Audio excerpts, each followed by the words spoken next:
something I really quickly want to mention. So you should download the EU version and speedrun on the EU Norwegian version, like explained earlier.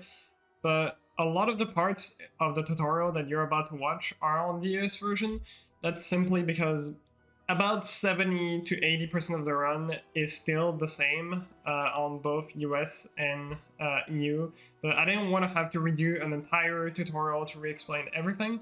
So some parts will be cut and added for the European only strats, or the parts that are like significantly different on EU. And a lot of the tutorial will be my old tutorial that I made on US, since a lot of the strats are still very relevant. So if you hear English voice lines, or if you see no fade out when I reload in the pause menu, don't panic.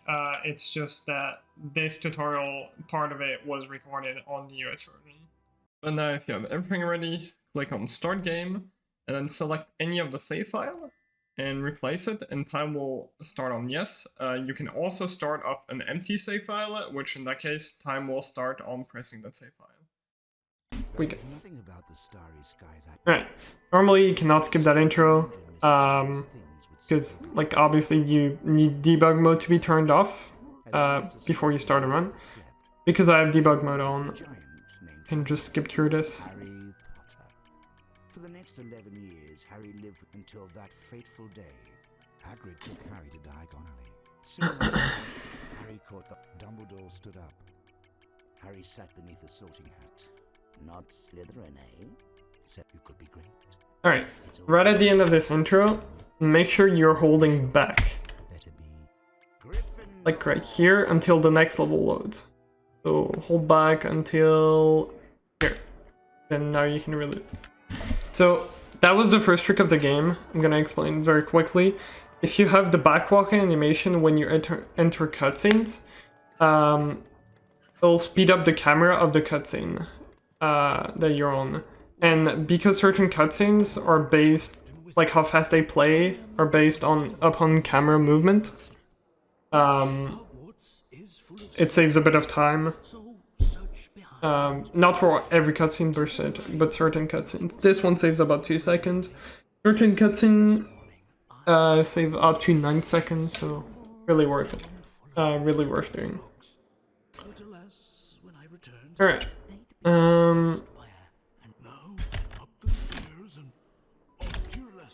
So yeah, I forgot to play on it, but during the first cutscene, you want to prepare your brightness slider by doing escape and your reload key at the same time, so F1 for me, like this. And you want to go in the option, hold the brightness slider like this, press escape, and then release left mouse button. And then if you want to make sure the glitch worked properly, you quickly go back into the pause menu and you click once. And if that menu appeared, that means the glitch worked. And you can just unpause. So this is menu glitch.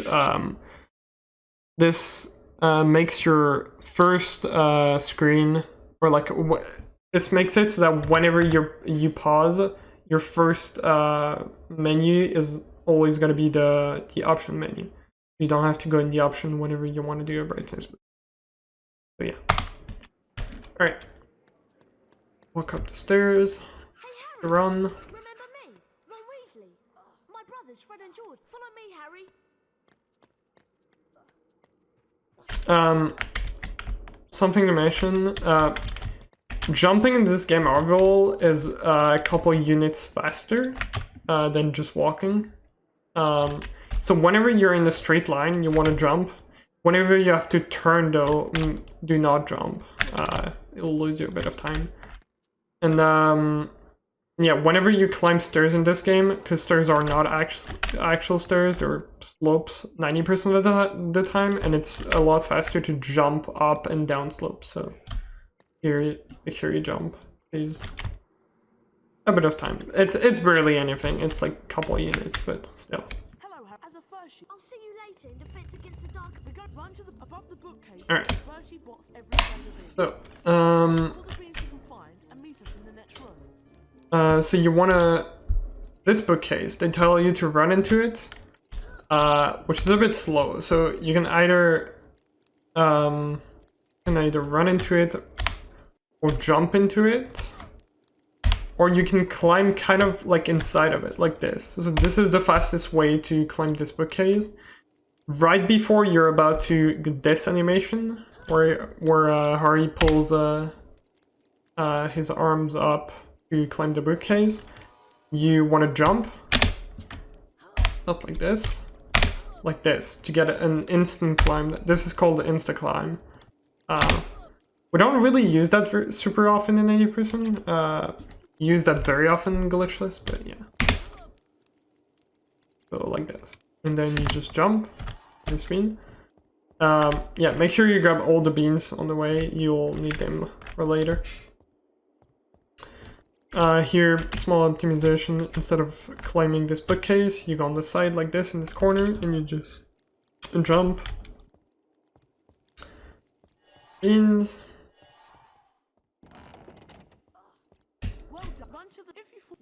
Alright, this part. So you want to go forward, jump, and hold left in the air, so you land on the bean. And do that a second time. So yeah, I'm gonna show the very easy version first. So like this, grab the 2 bean. And here there's gonna be a cutscene with Peeves. So you want to go as far as possible as soon as you trigger that cutscene. Make sure you're not like just running like this, otherwise you'll get hit by Peeves. Make sure it's better if you jump like facing this pink bean, and then after you jump you hold right in the air like this. And then you want to go as far as possible. If you're quick enough, you can make it to this platform. You can actually grab that pink bean if you're quick enough. Yes. If you make any like significant mistake, so let's say I grabbed this ledge by accident, do not try to jump like this, because right now I'm stuck in the air, and the only way to save that is by getting a frame perfect jump like this. That's actually very lucky. I don't think I've ever gotten that. This is the only way to save this. So yeah, if you make any significant mistake, do not try that jump. Right, and yeah, something I wanted to show, like the very optimal way to do all of that is right before this jump, like you want to turn right, like this. Because yeah, this is what you want to optimize a lot in this game. It's turning, because turning is very slow in this game. So if you jump like facing this direction, you have to turn all the way here. But if you turn a bit in here before you jump, see here, I barely have to turn. So this is all the small optimization that you have to like keep in mind. Yeah.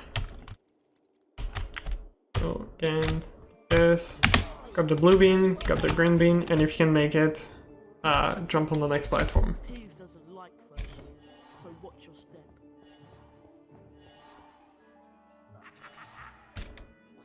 Alright, got a cutscene skip here. If you just run forward like this, you'll trigger this cutscene. It's like a 30-second cutscene. Instead you want to go on the right and jump over here. To skip that cutscene. And the optimal strat is to jump from this ledge to this ledge so that you skip a ledge grab. So if you want to be very safe with it, you just run against the pillar like this, kind of slowly. If you fail it, it's fine, just run into the ledge. It only loses like 2 seconds. Now the optimal way to do it is to jump from closer to the left of this ledge. This. You don't have to, like, you won't get stuck on the pillar at all, but it's pretty difficult. So as a beginner, probably just do that and try to go slowly and then jump from here to this ledge. Go in this corner, grab this bean, this bean, this bean. Yeah, there's there's something in this game called super jumps. See Hari like clipping up and clipping down. If you jump on the frame, you get this. You'll get something called the super jump, which I just got. It is frame perfect, and there are several of those in the run. So most of the time, except for like 1 or 2 maybe super jumps, you don't want to actually like try to get them. You just want to like go try it once, and then if you fail it, you just move on. But the bean route is actually slightly different here if you get the super jump. So I'll show the bean route if you get the super jump.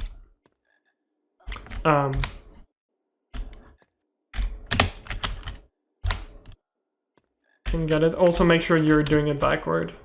Well, it's slightly faster to do it backward, but you can also do it forward if you really want to. Hopefully I can get this. If not, I'll just climb the ledge. There we go. Alright, then once you get that super jump, grab the bean in the corner here, the middle, the blue one, and go all the way to the pink bean. Then backwalk until you get the blue bean. Now, the route, if you don't get the super jump, is you just backwalk, grab all the beans till you hit the pink one, jump into this sledge, and grab this bean, backwalk until you grab the green bean, then just drop down and grab the blue bean. Alright, now, we have our first multitasking the run. So, to speed up this cutscene right here, you want to jump onto Fred, like this, to get a ledge grab. So make sure you're not jumping too early, otherwise this will happen. And if you jump too late, you'll overshoot Fred and you'll just grab the ledge. My visual cue is this white line on the ground. I just jump as soon as I walk on it. Yes. You also want to be like have a straight angle, because if you're looking too far right, sometimes it doesn't work. Sometimes it will if you're lucky. Yeah. Straight angle and jump as soon as you walk on the white line, like this. Alright, now this is the tricky part. You want to have an angle kind of like this, then run forward. Actually, this, then you go forward, and with the right angle you should grab the next ledge, and then you just mash jump.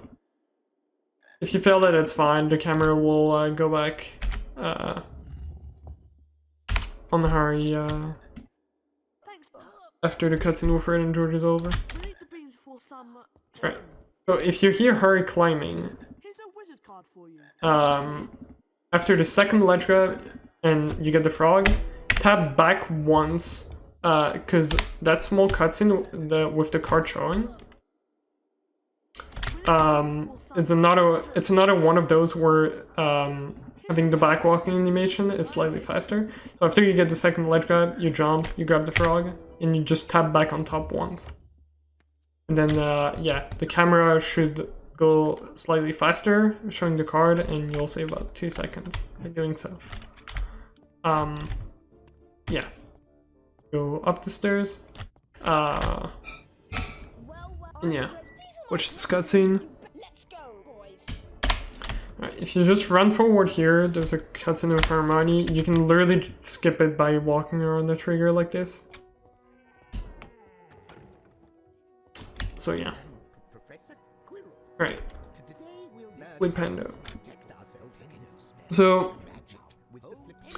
it's better to only get like 50 to 79% of this. Otherwise you will get different lines that are slower. So just draw until you get like roughly 50 and then stop. So all those lines are random. You can lose a lot of time on them, but it's worst case scenario, it's gonna be like 8 to 9 second lost. Sometimes a bit more, but it's super rare. Yeah, the second one you just fail it. You don't want to do more than one spell drawing. Because the game only forces you to do one. You learn the spell. Alright. Splendid. You may now enter. Hold. So, right at the end of this cutscene, hold double left and cast on the barrel. So you can skip doing a second cast on the barrel by getting a wall walk here. It's a very simple wall walk. So see that texture right here? Right in front of me. As soon as you walk past it, you just jump with an angle looking like a bit... Like you don't want to have a straight angle like this. You want to have an angle kind of like this. A bit to the right. It's not precise at all. Like something like that will probably... But like, yeah, it's not precise. It's just look a bit on the right side and you just jump when you walk past the texture. Apparently I'm very bad at it. Like this. There we go. You'll put into a wall walk and you just jump over the barrel. Again, another slope. So you want to stay as long as possible in the air because it's faster to be in the air than actually walking. So jump right before you get on that slope. We'll save a couple of units. Right, so again, what I talked about earlier, the super jump. This is another one of those where you just want to try it once.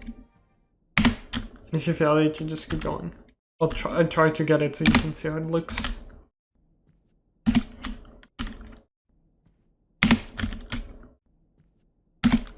If I can get it.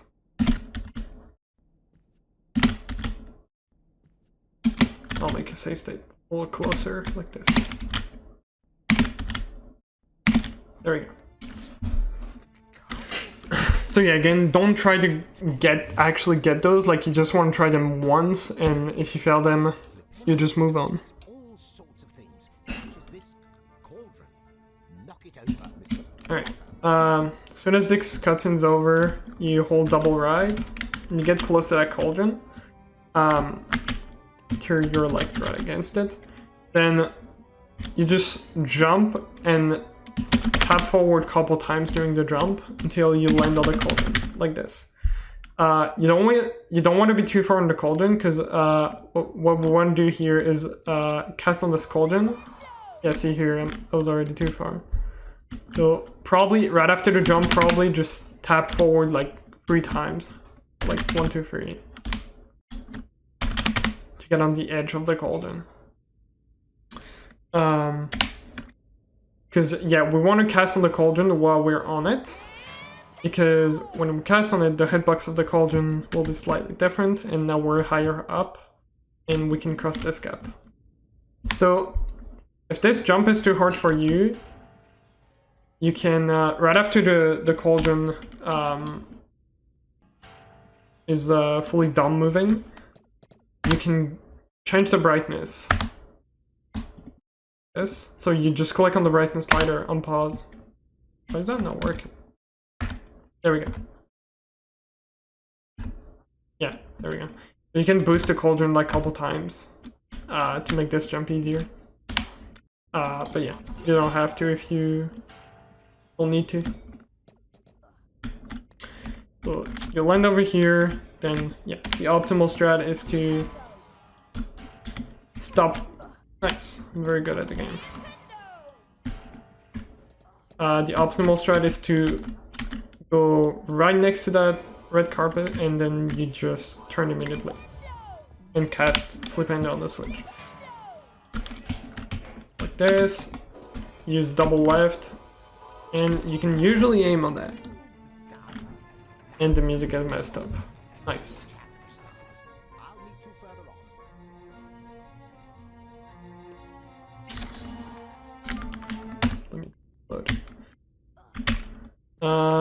Yeah, you can get another super jump here. This one is a bit awkward because you want to end up right here to actually save time a bit. You want to have an angle kind of like this. I don't think I made a save state, so I'm gonna make one.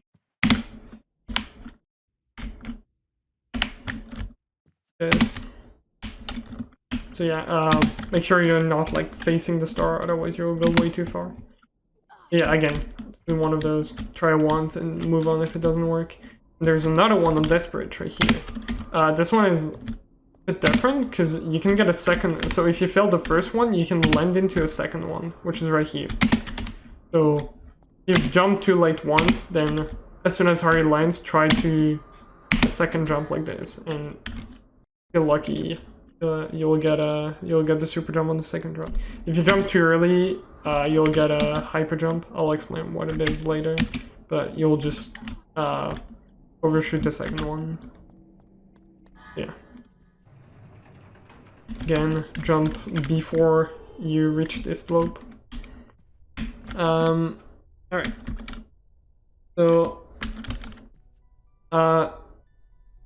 So there's a playlist on speedrun.com that covers a lot of very difficult tricks that if you want to try them out, like there's a tutorial for each of them. Like I want this tutorial to be very like beginner friendly, so I'm not gonna show like all the very like super hard strats. So yeah, again, there's a playlist for those videos, so if you want to look at them, feel free to. Every time there's a hard strat, so yeah, this is why I'm mentioning this. You can skip this cutscene with Nick, but the strat is very difficult. So yeah, I think the video is called Nick skipping Flipendo or something like that. So just look for this video if you want to try the strat, but it's very difficult. So I don't really recommend it. So I'll be mentioning that playlist a lot because there are a lot of very difficult strats that are not beginner friendly in HP1. So yeah, whenever there's a hard strat, if you want to look at it, just go on the playlist and I'll tell you when it is. But yeah, I probably just don't bother with it. With most of them. Alright, right after this cutscene, you tap double right once. And you just like kind of aim up to cast on the switch. Like this. And then you cast on the second switch. Again, jump up slopes.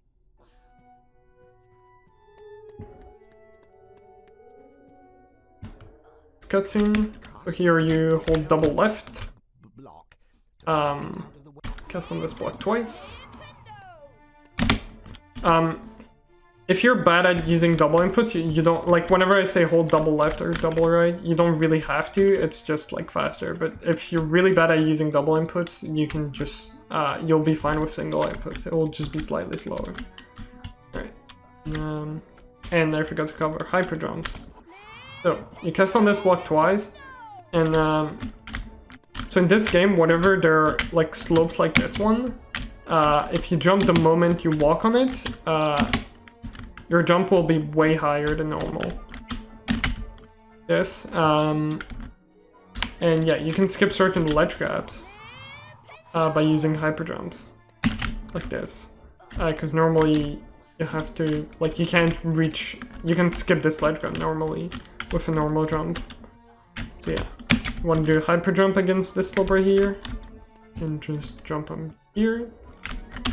Cast on this block once, and then again here, you can do another hyper jump. So you turn right here, jump, and hold left in the jump. So skip this ledge grab. Yes. And then you can get a second hyper jump here. This one is slightly harder because you can't be holding forward the entire time. Otherwise you'll get a ledge grab. So right after you get it, right after you jump, you hold back for like a second, and then you can start holding forward again. Alright, there's this trick here called window jump, where you jump on this window, and then jump on here. It's not very difficult, but if you're really bad at it, well, you can either grab the save book and then try to go for it in case you die, or you can grab the save book. This way, cast on this block, and just move on. That trick only saved like a few seconds. Alright, so this is the first time we're gonna use brightness boosting. So, walk in this corner, right against this block. You need a good angle, because like, see here, I'm walking against the ledge and it doesn't grab, so make sure you have a straight angle like this. That. And, so yeah, you want to boost pretty late in the animation, because again, how much, like how high you boost and where you boost, kind of depends on the animation. So you want to wait until Harry goes forward in the animation to start boosting, so you land directly right here. Because if you boost too early, like this, that was not early, like this. See, I didn't even boost on this one. I barely boost. Wait till it's like right here, and then do one boost, and you'll land right here. Push this block. Okay, another strat. This is called double cycle skip. It's in the playlist. You can look at it if you want to. But I'm not gonna go over that. Alright, so you can get for this, you can either jump on this block and just get a ledge grab, or you can skip all of that by getting a hyper jump here on this very small slope. This one is actually pretty hard to get, if you're not familiar with the HP1 movement. But yeah, just turn, jump as soon as you walk on the slope, and you're on it. Right. Yeah, I'm also not gonna go over cycle skip on this. This will also be in the playlist. I'll probably add a video for it. So I'm just gonna show the very simple strat, which is you cast on this block, on this switch right here, and whenever you can, you want to land on this platform right here and cast on the flip switch. I jumped way too early. Jump roughly here. So you want to land on it as soon as possible, but yeah, don't jump too early, like I just did. And then you cast on this switch as soon as possible as well. This platform.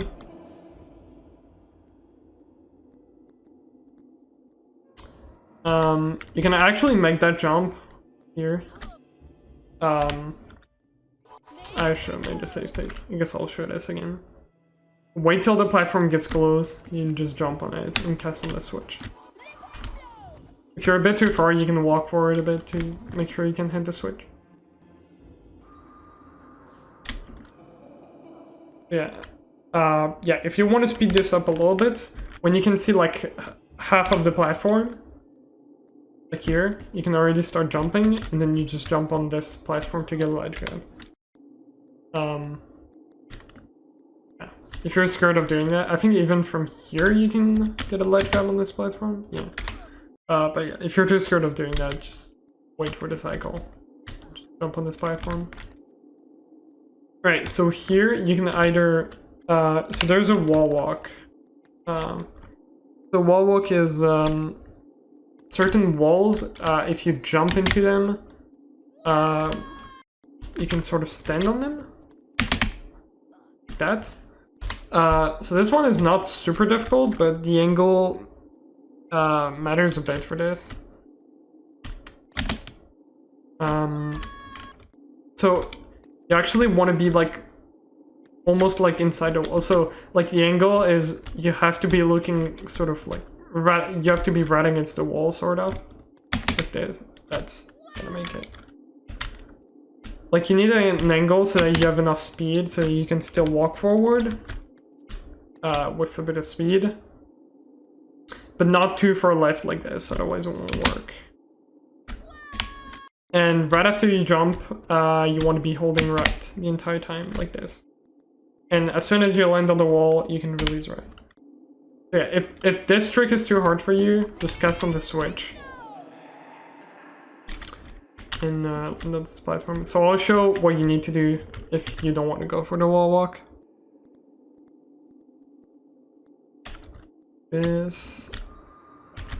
And then as soon as the platform that you're on here starts moving, you can cast on the switch. Then you jump on this platform and jump on this platform. And now if you get the wall walk, so again, an angle, looking a bit inside the wall, not too far left, but also not too far right, because otherwise you get no speed like this. So something more like this. As soon as you land on the wall, you jump and hold back a bit to land on this platform. Cast on this switch, and go backward and land on this platform. It casts on the switch like almost immediately. And then same thing, just do the jumps. Alright, so that was Flipendo, probably the hardest, one of the hardest level in the run, so that's why I tried to spend a lot of time explaining it. And the end is very simple. You just hold up and left here. You cast on the first gnome on the left, yes, and cast on this gnome and cast on this one. Alright. Back in their Gryffindor common room, Harry Cutscenes. Alright, broomstick. So ideally you wanna be holding acceleration the entire time. Yeah, I don't have an acceleration key on my input display, but yeah. Ideally you wanna hold your acceleration key the entire time, but it's kind of hard for certain rings. And also because the movement on the broomstick is really bad. Really hard to control. So yeah, if a turn is like too tight for you or too hard to make, by accelerating, just like release acceleration like this. So some rings that people struggle with, like this one, sometimes they have to turn. This. And the one literally everyone slows down on, because it's literally just faster to do so, is this one, the one that I just passed right here. So you release acceleration once, and then you just keep going.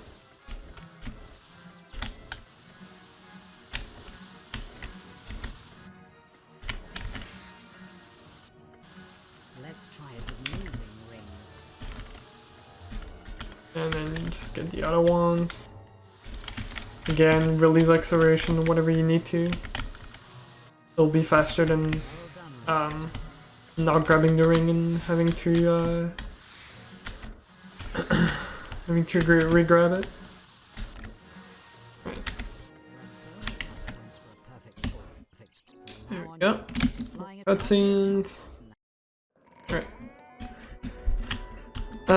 So yeah, just walk forward into this cutscene.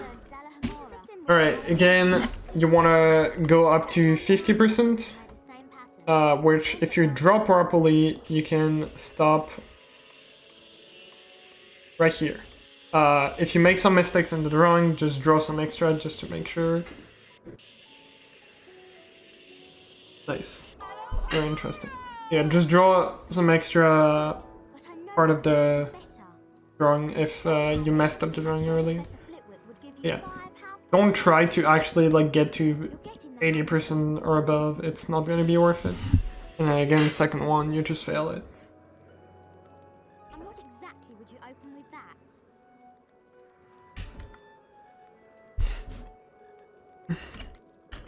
Now you try This. magically locked. And as this cutscene's over, cast on this door. Now, can you find And here, hold left and cast on this bookcase. And go forward. if you're done at Marcus Della Hold right here, cast on this door. And then here. So, there's a pretty hard trick coming up, but I'm still gonna include it in this tutorial. It's really worth learning. So, I'm gonna show the like casual way first. So, you just walk forward. Not casual, but the easiest strats for it. And yeah, so I talked about having the backwalking animation when you enter cutscenes. So it's only the backwalking animation, and we can go forward with the backwalking animation for like a second. So you do that by holding back for like a couple frames and then holding forward immediately after, like this. So if you're not good at it, just turn around and backwalk.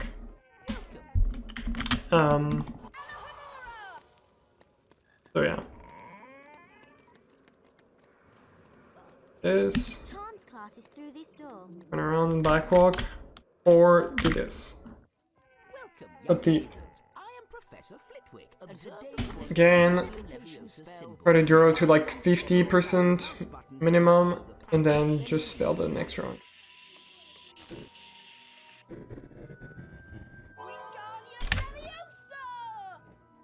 This, fail the second one. An irregular version of the spell won't work, Mr. Potter. You may now enter the Wingardium Leviosa. Wingardium At the end of this, cast on the block, place it on the platform, and you're done. Quickly interrupting the tutorial here, a more recent and way easier version of Wingardium Multitask was found, which I already made a separate video for, and I will include it right now since it already explains the trick pretty well. Alright, so right after you learn Halamora, you get into this room, and once you get movement, you want to cast on this bookcase. And then we're going to do a first multitask here by casting on this knight and backwalking into this cutscene. So I'll show how to do that.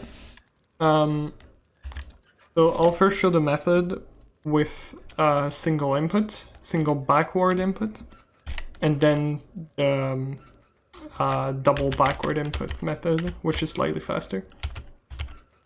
But with single inputs, you backwalk, and you want Harry's shadow to be past this line, like right past this line, right here, a bit more, like this. So yeah, you can see it's like barely past this line. It's the perfect position. Once you're here, you cast on this knight, and then you just hold back with a single input.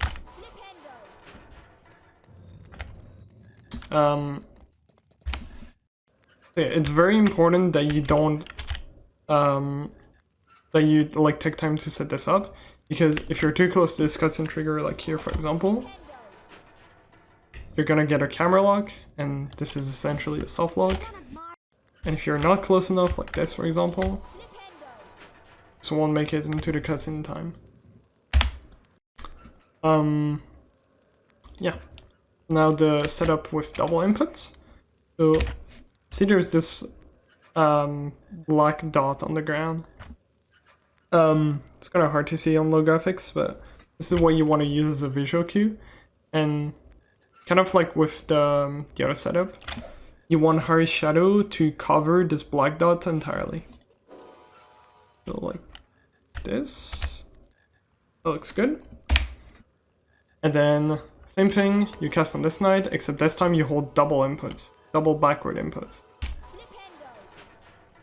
Like this. This is slightly faster, it's up to you whether you want to go for that one or not. Alright, next part.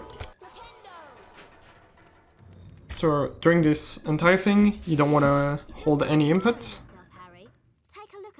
or press any input. And here, once Harry walks towards the chest and he stops moving completely, you want to do one spell cast, so you gain movement. This. Then you want to get in front of Hermione to bump into her. This. So you want to get in front of her and just like literally stop in front of her and wait for a dialogue. Then right after you trigger a dialogue, you want to walk forward into this next room, cast Halamara in this door, and bump into her a second time.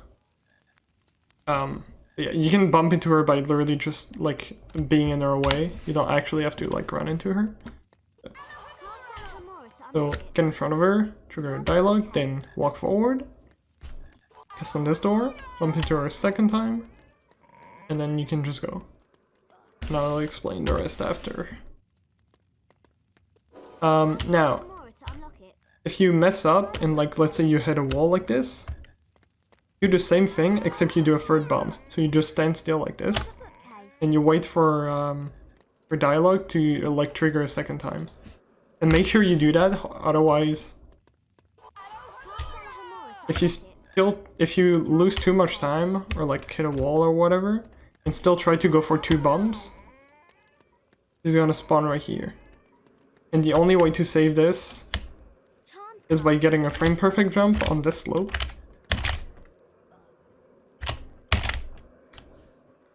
Show it.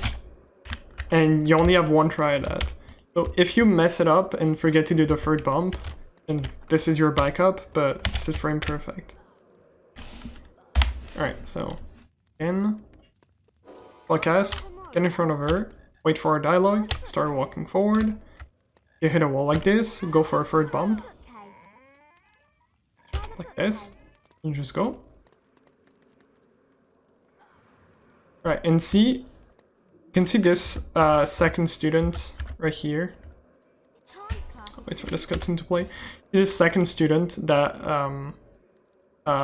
is like right behind this one. You wanna so you wanna stop as soon as you get the safe book, and you wanna walk in the classroom as soon as this girl starts turning left to go to her seat. I'll make a safe state closer. I guess I'll show the 2 bumps here, like this. So the 2 bumps only work if you have like perfect movement. Try the bookcase. And don't hit any wall or anything. Alright, so this. As soon as you get the save book, stop. Wait for her to like turn like this. And as soon as she like turns, go towards her seat, like this. Got to grab the save book. Yeah. This. Then you can walk in the classroom. Welcome, young wizards. I am Professor Flitwick, and today you will learn. Alright, now this next part. I'll make a save. Welcome, young wizards. I am Right, Professor so there's a trigger in front of Flitwick. Levitation spell. That's Wingardium. You right here. to the Wingardium Leviosa. So you don't want to like hit it too early. Flitwick, and today you will learn the levitation spell. So if you hit it too early like this, for example, It's a challenge to the practice camera is gonna follow Flitwick to the next room, Wingardium Leviosa symbol. like this. Hold down the mouse button. So you want to wait until Flitwick says Wingardium before you hit that trigger. I am Professor Flitwick, and today You want to walk, levitation spell Wingardium Wingardium, and as soon as it says Wingardium, you Leviosa can hit this trigger. spell. The correct Wingardium Leviosa symbol. When I stop, hold down the mouse button and follow the Alright, button, then release. so you want to draw the spell. This. Alright. So as soon as Flitwick starts talking in the next room, you want to do 1 spellcast, like this. And now there's like different method to do this, but essentially But you still have room. there's this block in this room, and you want to cast at it blindly. So I'll show. Slightly faster. Sorry for the controller display. So my method to do that is to tap double right 6 times. Like 1, 2, 3, 4, 5, 6, and then I cast. That's good for a first year, Mr. Potter. And then I just keep casting and tapping right until I hit the block. You still have room to improve. If you don't like that, you can hold cast. And For a first year. like if you listen to the audio cue, you can hear Harry like being on the block, like this the Wingardium spell being on the block. Like this. Good work, Mr. Potter. You have to mess around with it. It's like a really tricky part. But yeah. Essentially up to you what setup you want to use. That's good for a first year, Mr. Potter. Then once you cast on the block, this is essentially it. Like there's Going slightly you faster. just recast on this block and place it on the platform. And that's pretty much it. Alright, now you jump on this cauldron right here, and you can make this jump without casting on the cauldron, because again, what we did on Flipendo was casting on the cauldron. The hitbox is slightly higher when you cast on the cauldron. The hitbox of the cauldron. You can make that jump without casting on the cauldron, so it's up to you. There's something you can get here. I'm very quickly gonna show it, but it's really not worth it, so probably don't even go for it. But you can clip the block behind the gate like this. This only says 5 seconds, and this can be very tricky, but essentially, right after you cast on the block, you turn left, otherwise the camera will be messed up. And you get the block, you move the block towards Harry. You want the block to be right above his head. And also, like, stuck on the gate like this. And then you just release the block. Sometimes it doesn't clip through. There's not much you can do about it. But yeah. Yeah, this trick is dumb, so, and only saves 5 seconds, so probably just push the block, kill the gnome, and cast on the switch. And then just place the block normally.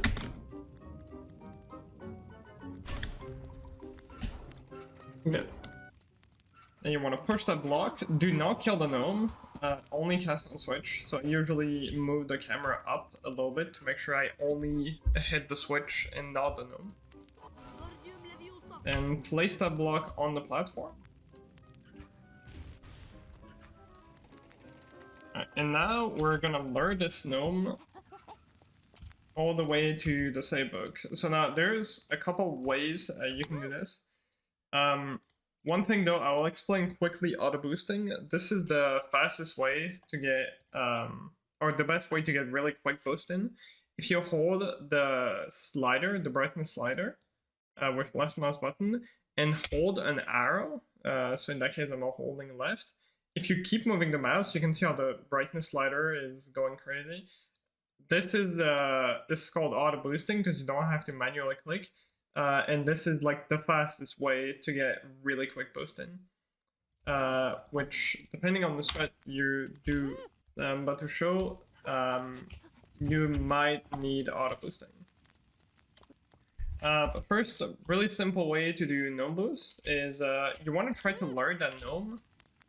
And try to like not have like super optimal movement like this, otherwise the gnome might get stuck on the walls like this. You want to try to, because the gnome will follow you, so you want to try to lure the gnome so it doesn't get stuck on the walls at all. And then you'll backwalk until you hit the save book. And a bit before the gnome is about to hit you, you want to jump, and then pause right after you jump. Then you just want to reload and mash the brightness slider as much as possible. Then depending on your boosting, you might end up here or on top of the tower. If you end up here, you just go through this way. And if you end up on the tower, you essentially just want to walk. I'll show really strong boost. You end up here, just walk off, and land here. Now once you're here, we're not gonna walk up until the end. We're gonna cast a spell on that door because spells can actually trigger loading zones. So a few different ways you can do this. It involves this block. So the really easy way is you take that block. You want to have about half, a bit more than half of the block on this platform right here. Then go right under it, aim for the door, and then once you're lined up with the door, hold aim, and then move your cursor up so that you're aiming on the block, or that you can cast Wingardium. And release the cast, and if you have a good angle, you can also like change your angle when you're in this casting animation. But if you have a good angle, you'll hit the loading zone like this. and it will trigger the end of the level. Now, slightly faster version is you cast on the block, so the block would normally be here. You would stand about right here against this railing and try to put the block above Harry's head, but without dropping it. And if you have a good angle like this, you can see how Harry keeps casting a lot of Wingardium spells. The block needs to be a bit in front of Harry, but not quite like at the top of him, because if you try to put it exactly above Harry's head, Harry will keep turning, because the turning is based on where the block is. So if you put it above Harry's head, see here, he just turned backward. So you want to put it right in front of Harry's head. About right here, and then you can see where the Wingardium spells are going. So let's say here, I see that they're going too far left, so I'm tapping right a little bit to move the block a bit to the right, so that Harry turns a bit, and same is true for the other way. Here, going to currently have a bad angle, but yeah, here it's too far right, so I'm tapping left a little bit, and then the spells are going through. You can kind of wiggle left and right. But yeah, you hit the loading zone, and that's it for Wingardium. Second floor now. There's 3 big strats. I won't be showing the first one in this tutorial, but it will be in the playlist if you're interested. It only saves about 5 seconds, and it's somewhat difficult. I'm gonna show the easy alternative, which is this. Peeves takes 4 hits to die, but you can actually stun lock him before the fight starts, once he gets close to you like this. There's 2 ways you can do that. Either you mash your spellcast key, which I find pretty inconsistent.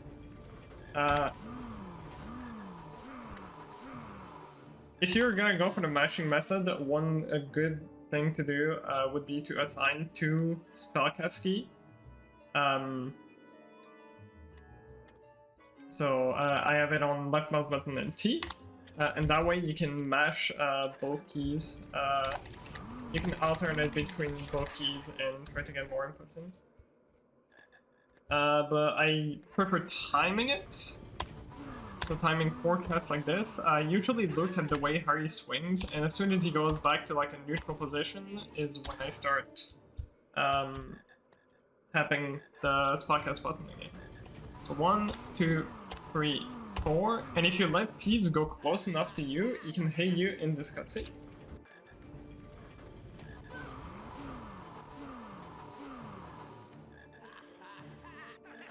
Just like that, and then you can start walking forward a little bit earlier. Pretty short cutscene, and you want to walk down. So now Neville skip. So now there's 2 different cutscenes. There's one on each side. There's the one with Neville here. There's the one with Crabbe and Goyle on the other side, which is 2 seconds faster than this cutscene. But you can be 2 seconds faster than the Crabbe and Goyle cutscene if Neville is on a good cycle and you jump into him, which causes a sort of multitask, but it skips part of his dialogue. It's only if Neville is on a good cycle, but the fastest way is to just skip the cutscene entirely by jumping around the trigger.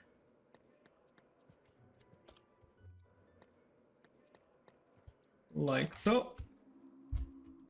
And the way I line this up is I try to look at this texture on the ground and then try to line it up with roughly, it's not extremely precise, but roughly between those 2 windows, this line. It's about what I aim for. And the inputs are a bit weird. The thing about this trick is if you start holding right too early, you'll bonk in this pillar. But if you start holding right too late, then you just won't make it past the trigger in time. So you have to find this like in between input, but you can get it right. Some people like to stand still right before that spot, just so that they can line it up. So like this, you would line it up, and you run, jump, and hold right in the air afterwards. So what I recommend to do, if you really cannot get this trick consistent, try either the method where you jump on Neville or just completely go on Crab and Goyle's side, which will be a bit faster. But what I would recommend to do is try to practice this trick a little bit and just attempt it once every run. And if it works, great, you save about 23 seconds, and if it fails, then you just move on.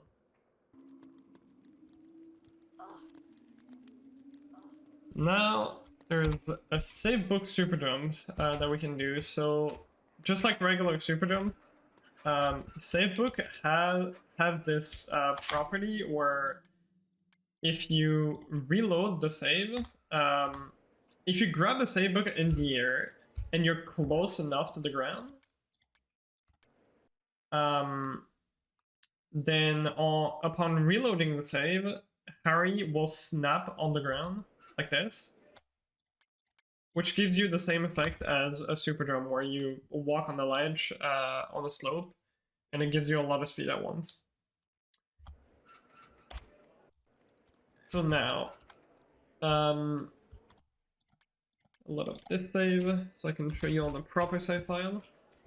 So now, if you don't want to bother with this at all, since frame perfect trick, walk down the stairs, trigger this fight, and then the glitchless strat, or the alternative skip, is see that red carpet on the floor?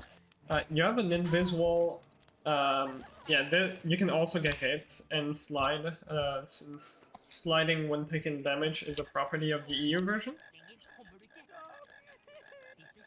But the alternative, if you don't want to have to rely on the damage, is at the end of this carpet, there's an invisible wall. What you can do is run, and as you get close to the end of this carpet, jump and release all inputs. And if you did it properly, and if Malfoy is not in your way like this, then this time it still worked, you'll get past the invisible wall, because it only pushes you if you're holding inputs into it. So you want to run, jump, and release all inputs. And then you want to tap some right inputs or left inputs, depending on where Malfoy is, because the camera will focus. Now, to skip this cutscene downstairs in the fight entirely, which saves, again, about 23 seconds, you can do this save book super jump, where the way I line it up is walk against the wall between the two knights, then turn around, face the save book, and then you want to try to jump once you're in the middle of this line right here. So yeah, the timing for the jump is a little bit tight, but it's not super difficult. Now, if you did it properly, you will snap on the ground. If you did it wrong, like I just did here, Harry will just fall down as you reload the save.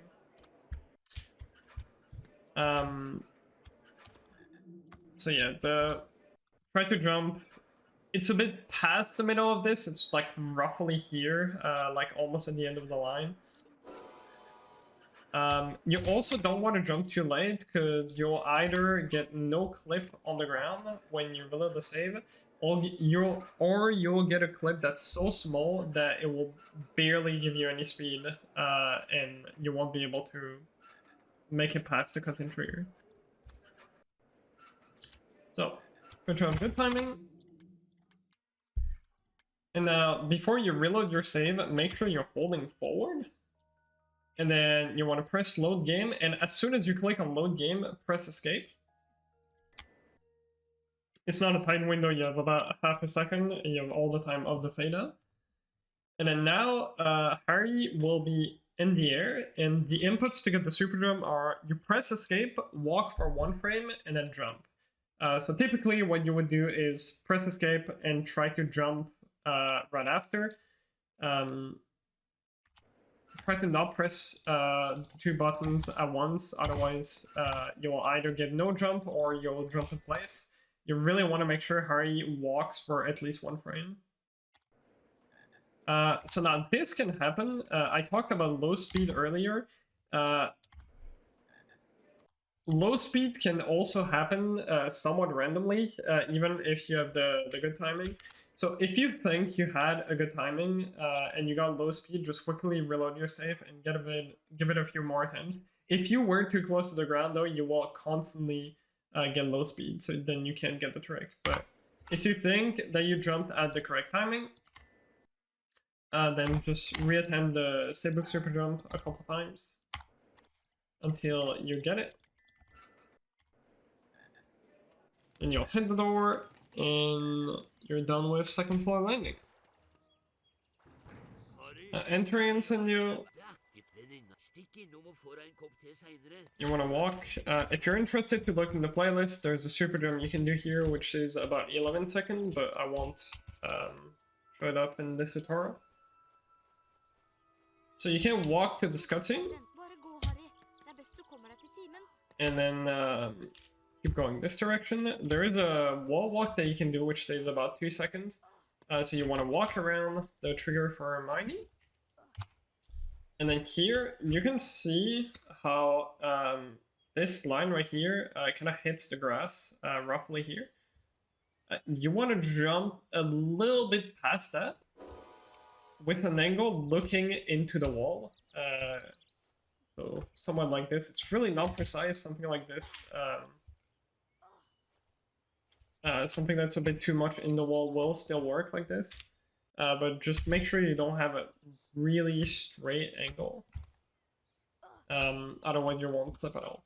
Roughly an angle that's looking a bit inside the wall. So you can line it up a bit by going before the lineup I just showed so that you have a bit of speed for running. And then the inputs for the wall walk are you run, jump, and hold left. Try to hold left as soon as you jump. And you want to keep holding left until you clip on the wall like this. Now at the end of this, you can get, since the wall is going up like this, you can actually get a hyper jump, since this is considered a slope. So you can jump like this and then hold right out of it. This wall walk only saves 2 seconds, so if you can't get it consistently within one try, then just trigger the Hermione cutscene and then move on. Here, this is the first time when where we'll use damage boosting. So you can do brightness boosting with damage animation. You have to be jumping into enemies, because if you try to boost off an enemy like this, you'll get one boost, but you won't actually gain much height. You won't be able to chain the boost.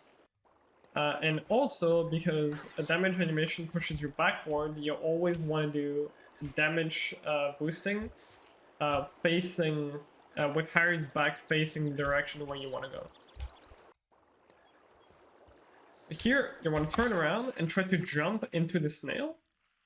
And now one perk of the EU version is that the damage boosting is a lot stronger than on the US version.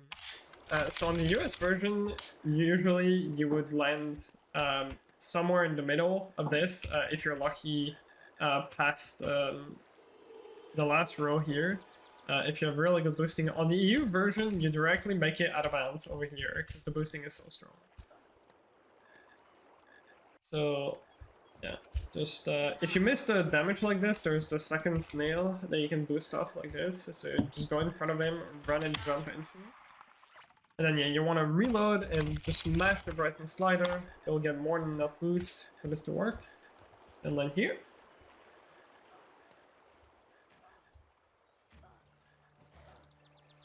And then here we're going to boost up this plant. We want to walk past it and have Harry's back facing roughly this direction. You don't want like a really straight direction. You want to aim essentially for the roof on the other side. You want to run, jump on the plant, reload, mash the slider, and then you'll end up here. And from there, you can just walk in this direction. If you're really good at boosting, then you can try to jump into the plant. I have to auto boost this one, but if your boosting is really good, you can actually make it on the other side. At this point, your health would be a bit higher, so you wouldn't die from this. But if you have too much speed, you actually die from this. But yeah, you can have an angle a bit more straight like this.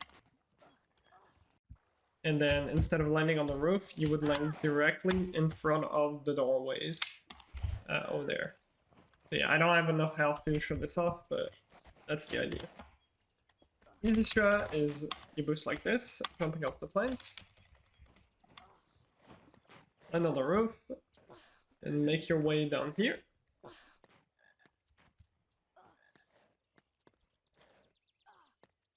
And then make sure you don't go over here, because it will trigger a cutscene in Fred and George. Just follow this path, hit the loading zone, and that's it for the level. Welcome, class. Alright, same thing again. Get to like roughly like 50 to 79% and just stop and tell the spell drawing for the second round. Good work, Fab. Let's continue with the lesson, Mr. Potter. An interesting variation on Incendio, but unfortunately... Now it's time for the Incendio chat. Those are spiky bushes. Alright. When you can control here, cast on the version right, and then you can already cast Incendio.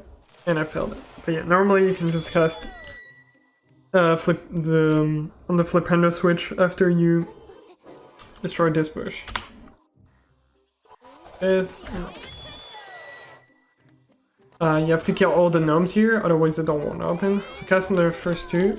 And then here, you get a bob on this gnome, and sometimes you'll actually get a lot of speed out of it, like this.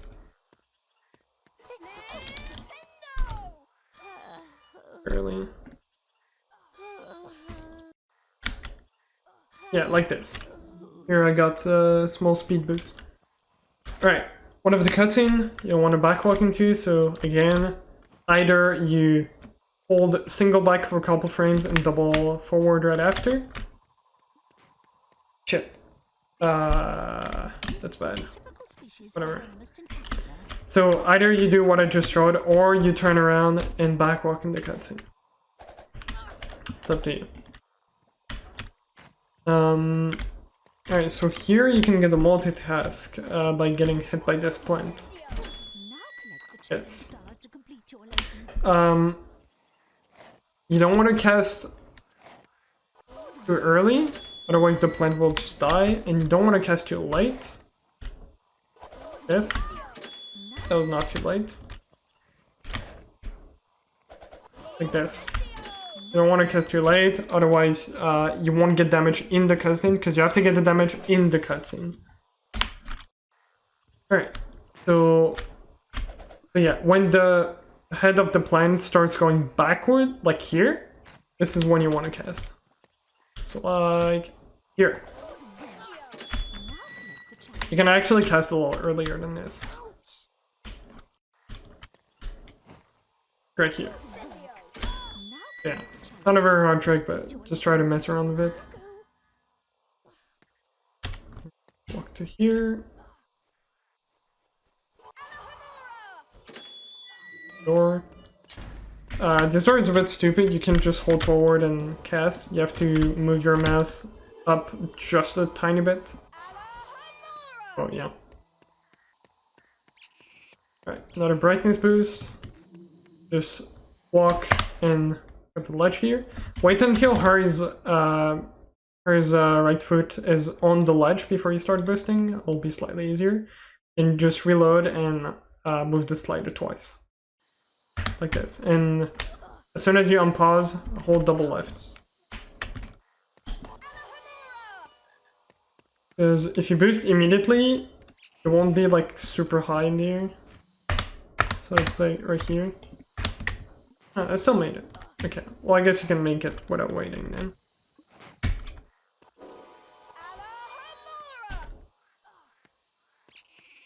Alright. Load, move slider twice, hold double left, and go here. It's slightly faster to take this path on the right, but you can get hit by this this plant, so yeah. Don't bother with it. Make sure the ducks didn't follow me. Right here, you can get a small super jump like this. Again, if you don't get it, of course I do. Of course I get it again. There we go. Don't get it, cast on the gnome. And then here you can kind of... So... yeah, you want to be roughly here. Okay, and just start aiming upright.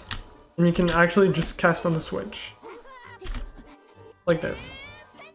So just aim upright just a little bit and you can cast on it and it will work just fine. Incendio B, second part of Incendio. Cast on the switch on the left and the switch on the right. On this plan, you have to be really careful. On the US version, you can just hug it, but on the EU version, this plan has a really big hitbox. So you want to really walk around it with like a really wide angle. Then cast on the switch. There's two optimizations you can do. Both involve getting damage in the cutscene, which will give you a multitask. So you can do this, just get hit, try to turn in the plan right before the cutscene is about to start. So like right here, once you hear the noise of the switch here, then you want to turn in the plant and try to get damage. And the reason why this strat is a bit annoying is because you can get stuck in the plant that has some really weird hitbox. If you have a good angle, you'll make it through. But now the faster, and in my opinion easier strat is to boost out of this damage, because yeah, just like earlier, for some reason boosting into cutscenes, you don't actually need to jump into the damage. The game will just boost you up. So you can do a couple boosts here. If you want to time it well, you can wait for the damage animation for the part where Harry goes backward, like this, and then do 3 boosts. And if you time it well, you can land past the archway here. But you can also just mash it. It's really preferences. Now, save books give you half health if you're low on health, so you can grab this one if you took too much damage from me. Alright. So there's another multitask coming up. So first of all, you want to kill this bush, push this block, turn, then push this bush, push this block, and then you want to hit this switch and then quickly turn and hit this switch. Like this. And it will play both the cutscene of the door opening and the gate opening at the same time. And it will save a couple seconds. This. So here, you want to get a sliding ledge grab. So you literally, unlike on tutorial where you wanted to jump immediately, like close to the ledge, here you want to jump early, so you go as far left as possible. And as soon as Harry starts grabbing like this, you reload and you just mash the brightness slider. Also, I forgot to mention it, but you can move the brightness slider with the arrow keys. And this is one of the boosts where you want to use your arrow keys, because you need a lot of boosting. So just mash, click, and arrow keys at the same time after you reload, like this. And you should land up to this platform.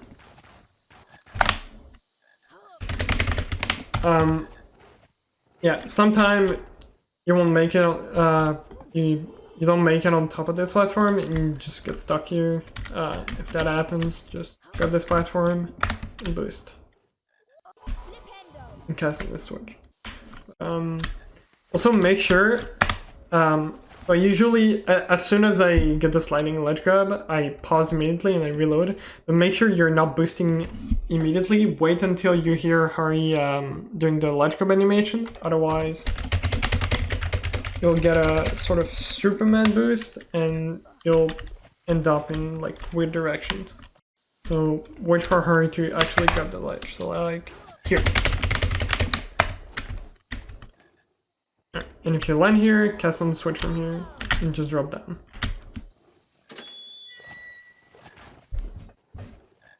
Alright.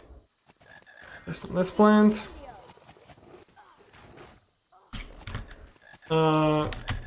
You want to take a damage boost of this plant. So the fastest way to do it is by walking backward and jump a bit before you're close to the plant, and then just reload and do a lot of boost. If it's too hard for you because like you can't see the plant from walking backward, just go in this corner, and run and jump at the same time and pause immediately after, because then you will get damage, and then reload and boost immediately. And from here you just jump and cast on the switch from above. Cast on this switch 4 times. Here you can get another super jump here. Try to show it. This. Alright, so just like at the end of Wingardium, there's also a cutscene at the end of this level. You can skip it by walking forward, and then the door will close behind you, and then you can just go on the left, and there's a trigger right here to end the level. So yeah. So yeah, when you get close to those 2 doors, just like tap forward a couple times like this until the door closes. And yeah. Just... And then just move to the right, far enough, and then here and hit the trigger. Alright, there's a cutscene here with Hagrid, which you can skip by getting a hyper jump right here. This one is a bit tricky. So you want to have an angle a bit like this, and you want to jump pretty much like as soon as you walk on the slope. And then in the air, you jump and hold left until you land on the bush.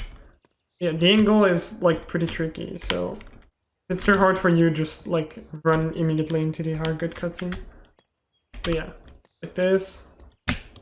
And as soon as you get on the slope, jump and hold left, and land on this bush. From here, land on the other one, and then the other one, and just walk off here.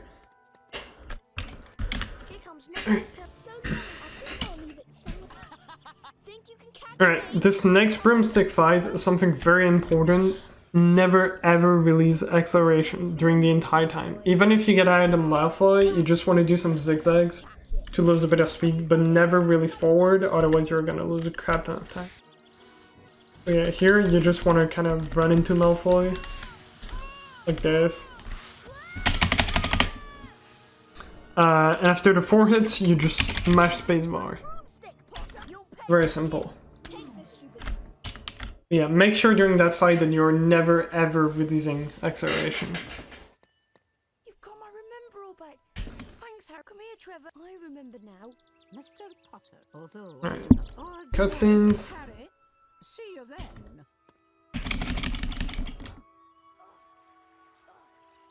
Or is it? This has a strat that's very difficult. Again, it's in the playlist. You can look at it if you want to. But then you want to grab this ledge right here. So yeah, get close to the edge, roughly here, and turn around, and jump and go backward a little bit, Then when you start falling down, you can start holding back. It's like right here. And as soon as Hari is in the ledge grab animation, you can start boosting.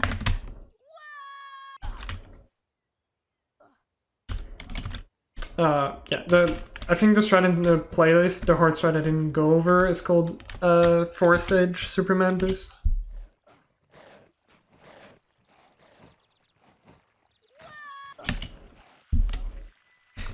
Alright.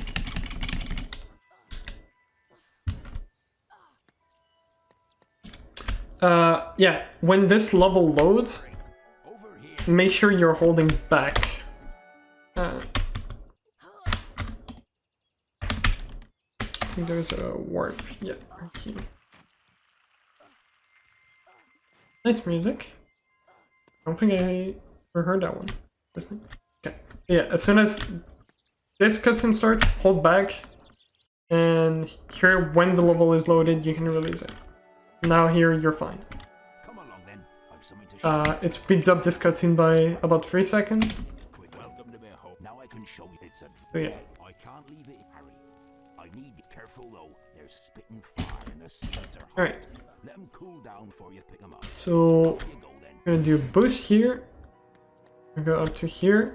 So there's 2 different ways to do that boost. The first one, the easy one, is you get in front of this bush right here, and you turn left. And jump right before the Doxy is about to hit you, and just reload and mash the brightness slider with both the arrow keys and mouse clicks. Like this. And then just go backward, and if you see the Doxy, kill it immediately. Now the harder strat is to go roughly here, and as soon as you see the Doxy, go backward. You'll there's no good visual cue here, but you want to stop roughly here. And same thing again, you jump right before the Doxy is about to hit you, and you just smash the brightness slider. Like this. So yeah, this one is slightly, and again, kill the Doxy, because if it hits you, when you could trigger the next cutscene, you're soft-locked. So yeah, this one is slightly harder, because you have to boost all over this. So you can do the strat you... like, strat you're, like, good at. And yeah, just go backward, trigger the next cutscene. And here, Collected all the fire seeds I need. so this is not a soft lock, but you have to wait 2 minutes for Hagrid to spawn. I'm just gonna speed this up. This takes a while.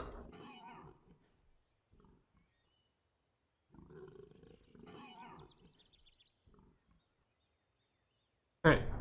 Your cutscene's over. Make sure to enter inside the hut. You're backwalking. You have the backwalk animation. Either like this, or you're facing this direction, so might as well just hold back. But yeah, make sure you're holding back when you enter the hut, because it speeds up this cutscene as well by like 30 seconds. You've done it, oh, you come, thanks, Harry. You'd best get ready for... we'd better give no... It's Griffin! Quidditch pitchers, watch out for the bludgeon. Gryffindor's new to Johns. Remember, first of all, up and Alright. down. Play Quidditch! Alright, so here...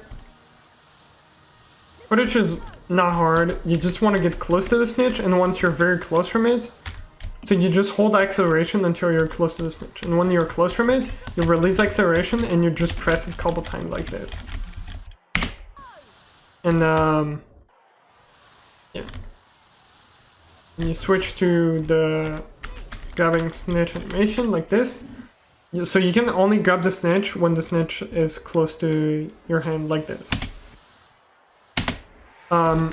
You can't just mash it, or like you grab the snitch with spacebar, but you can't just mash spacebar, because if you fail grabbing it 3 times, then you have to try to catch it again. This Yeah, sometimes the snitch can absolutely troll you and not go towards you. So yeah. And if you take too long to grab it, you'll also have to re-grab it. Like right here. Yeah.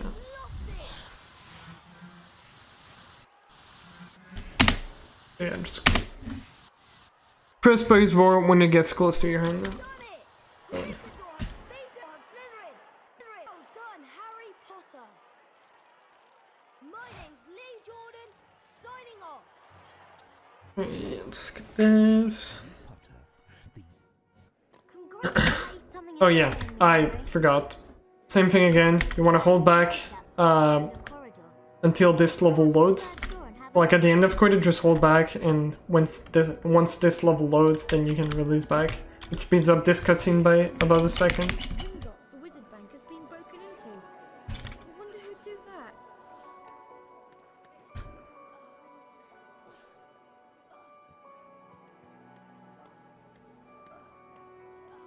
Right. There's not much here, just follow the path.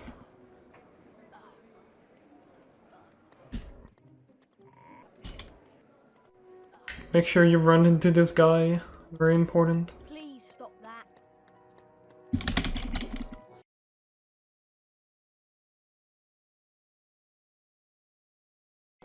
Alright, so here you can either walk up the stairs, this, or you can walk up the stairs from this railing. It's about a second.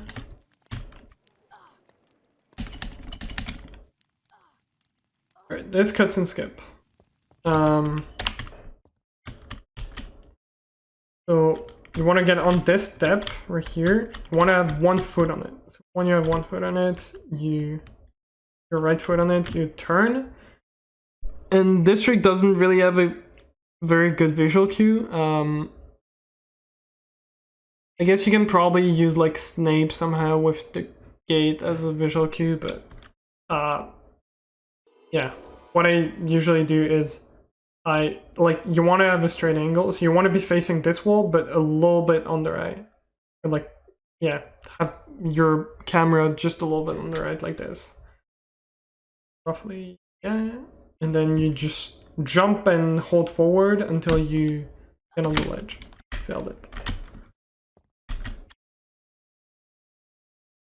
This. There we go. So yeah, just try to mess around with it. And yeah. Alright, this trick. So there's two different strats. So yeah, first, don't go too far because there's this cutscene. We can skip all the Lumos spell learning. So you can do something similar as in second floor, which is a strat I really don't like. Really bad at it. Yeah, you can clip onto here. If you're not bad like me. Do it a couple times, and if I can't get it, I'll just move on.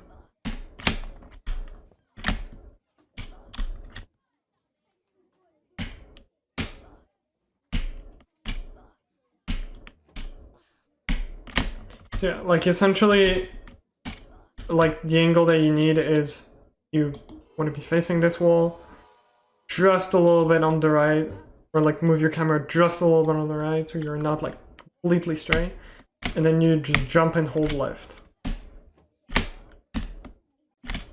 and eventually you'll flip up.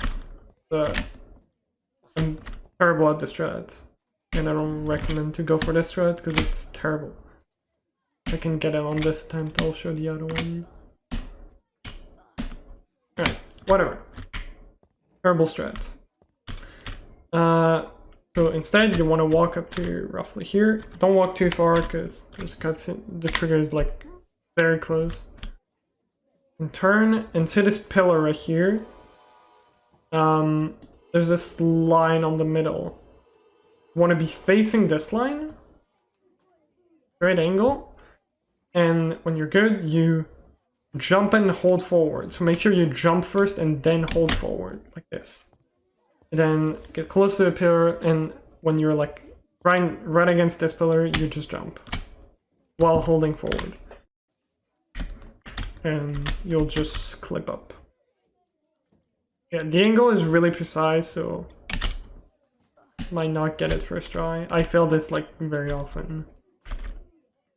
And from here, like after like either if you clipped up this thing or clipped up from the pillar, from here you just walk down and you can get a super jump on this guy's head. Yes. Sometimes if you're lucky, you'll land right in the trigger here. But most of the time you'll have to walk a bit. You may begin the loop. Hold down. Alright. You can skip casting of this gargoyle by doing a super jump, but it's very difficult. I don't recommend it. I'm still gonna show it. There's an invisible wall right here, and you can bounce out of it. Mr. Potter. Ask Lumos on the statue to explain the correct path. Get it? There we go. So yeah, that skips the entire cutscene of casting on the gargoyle, but this only saves about 12 seconds, so Quite bright, isn't I do not recommend that. Now you can cross the chasm and Alright, collect let's walk. I'll meet you at the end. Cast on the switch on the left and on the right. And cast on the gargoyle, and as soon as you cast on the gargoyle, back walk. It will speed up this cutscene. Alright, something interesting is, so yeah, I explained earlier, you can backwalk, use the backwalk animation during cutscene by either holding back for a couple frames and then double forward like this, or you just like turn around. This only saves time in this level on like 2 gargoyles, but you can actually cast on the gargoyle, do this backwalk animation where you hold forward after back and then you jump right after. It will still preserve the backwalk animation. It really doesn't save that much on this level, and it's only for this gargoyle and the next one. It's in seconds.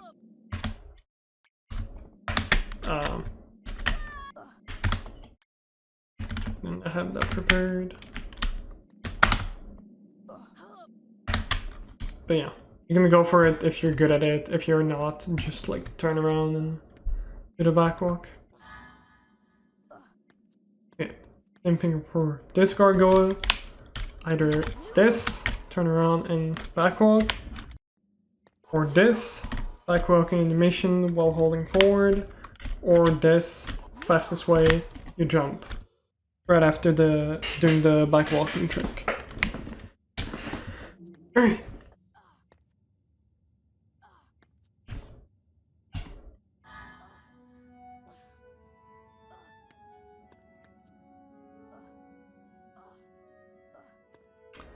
On this block, place it on the platform,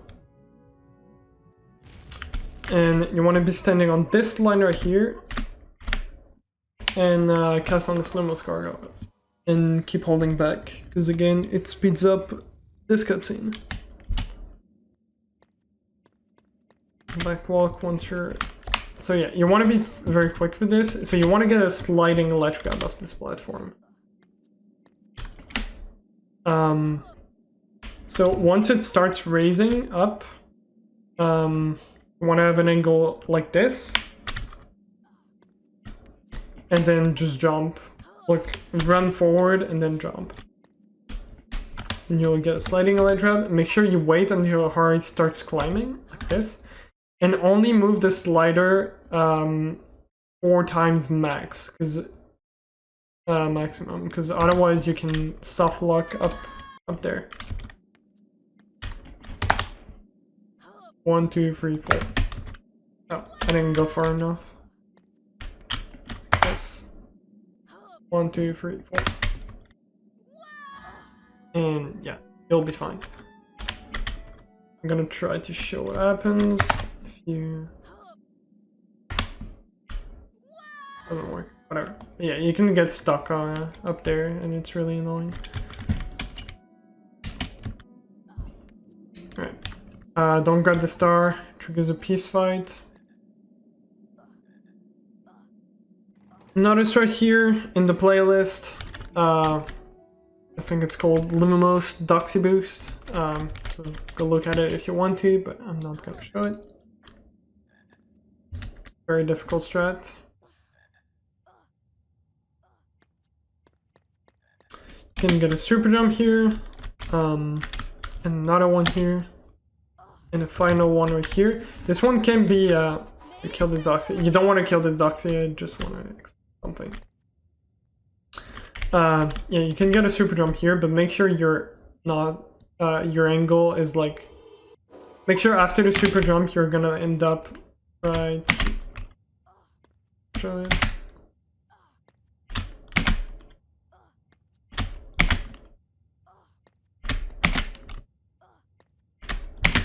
There we go. Make sure you end up right here and not right here, otherwise you'll most likely just die for the super jump. Second super jump, and well, if you get the second one, you pretty much cannot go for this one. If you failed the second one, then try to go for it. So yeah, do not kill this Doxy. It's really important that you keep him alive. Nice. Alright, and you just jump and get a ledge grab on this.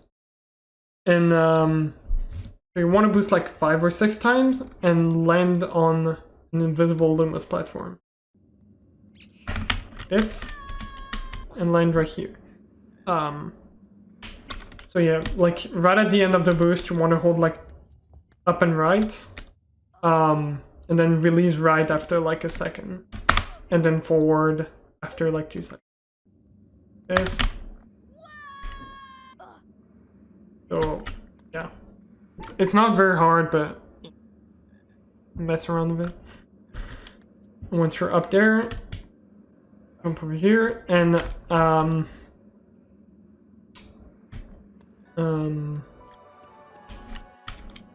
you want to cast.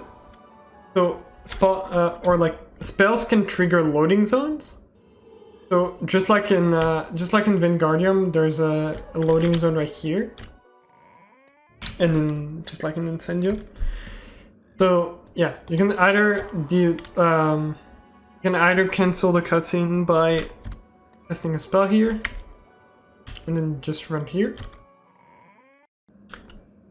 Or you can directly cast a spell on the loading zone, and it will skip all of that. Yeah. Walk to the potion class. Potions lesson, and it looks like we're already late.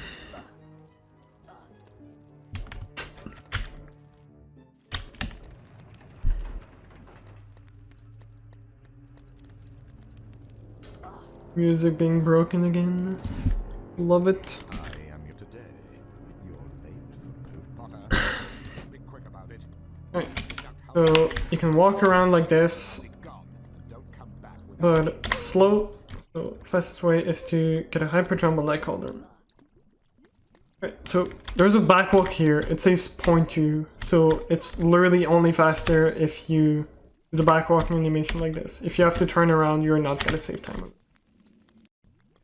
So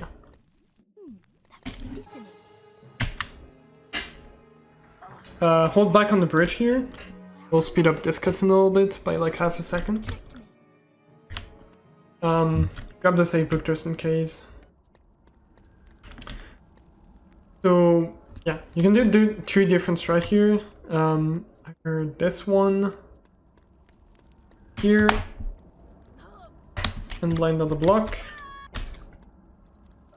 here, or you can do this strat, which I recommend going for because it's not hard. Get a ledge grab on this, and then just smash the brightness slider for like 2 seconds and then stop, and you'll land right here. If you do enough mashing, you can skip this ledge grab. Most of the time, you'll probably get the ledge grab because it's kind of hard to skip it. Not a big deal if you get the ledge grab. And yeah, make sure you don't overboost because you can actually soft lock. This, Yeah, I didn't get it. Sometimes you get stuck up there and you're soft-locked. From what Amani told me, I think But this, and switch.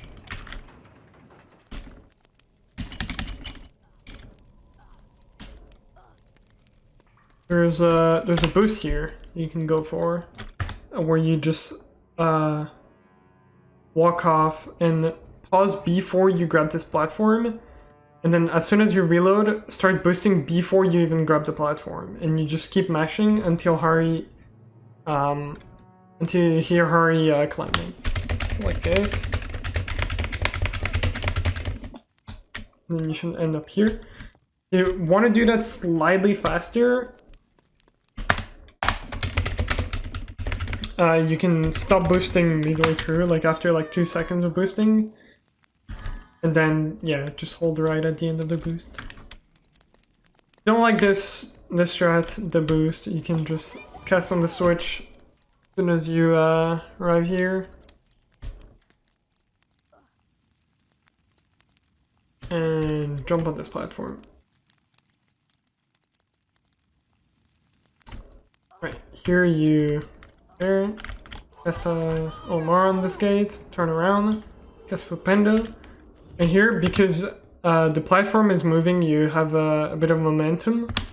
So you'll get more speed by walking forward and jumping. You'll get the speed from Hari and the speed from this moving platform. You can jump like slightly early. If you jump too early, it's usually fine because you can grab this platform. On the next one though, you want to make sure you don't jump too early because you won't be able to grab it. Yeah, you can either cast on the switch when you're on this platform or when you land here. Want to be safe. I want to show up something.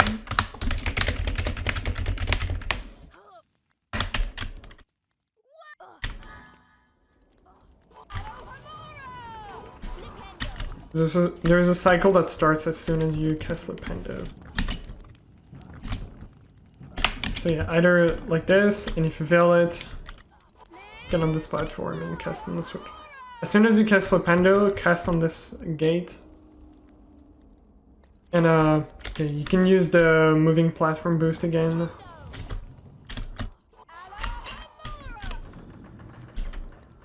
Right here.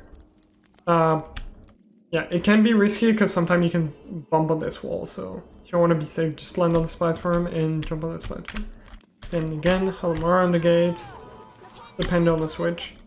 And yeah, this one, make sure you're not jumping too early because you cannot grab this sledge right here. So yeah, be very careful. Give me a second. Check something real quick. Alright.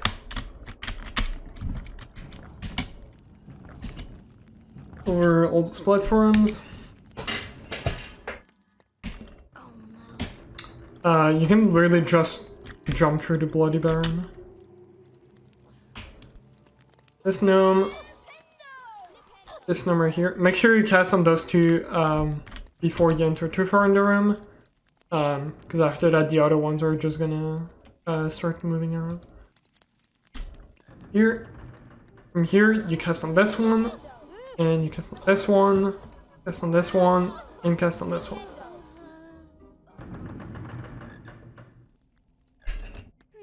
Right, there's 3 different strats for this room. First one, literally intended way, cast on this block. This one. And cast on this one and place it here. Right. Now, second strat. Again, because I forgot to make a save state again.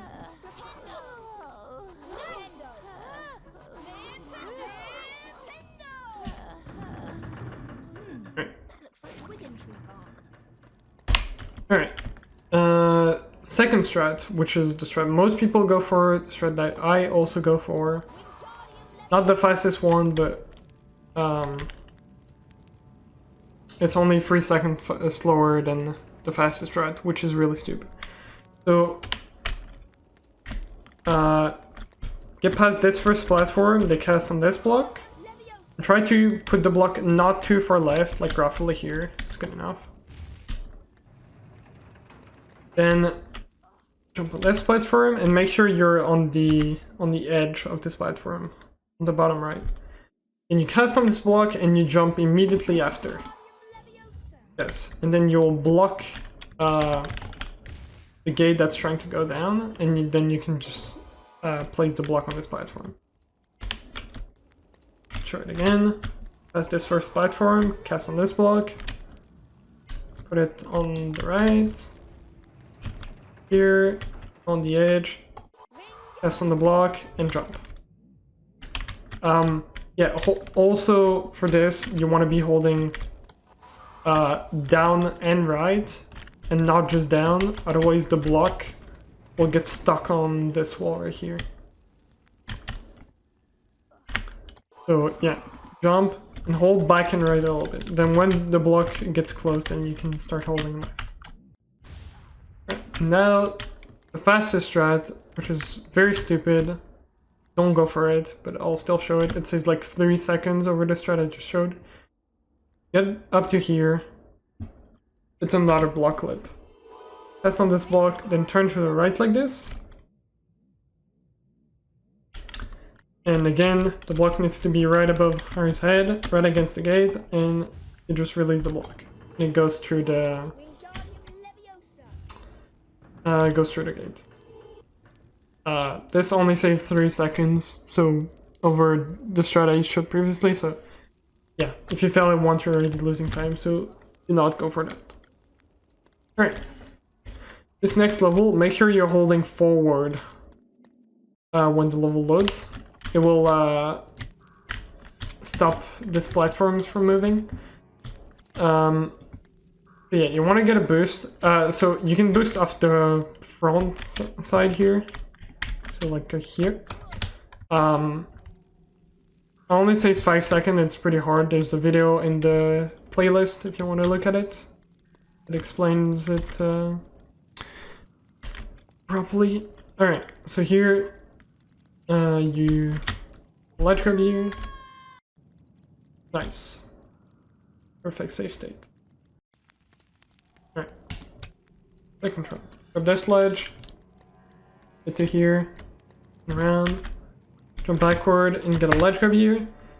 And for this one, you want to move the slider like 7 times roughly. 1, 2, 3, 4, 5, 6. I'm supposed to do 7, but messed up. I guess 6 works as well. I usually move the slider a lot quicker. Yeah, like yeah, I guess 6 is enough. Yeah, you can do 6 with reloads. If you're really struggling with this boost, it's probably better for you to do manual boosting.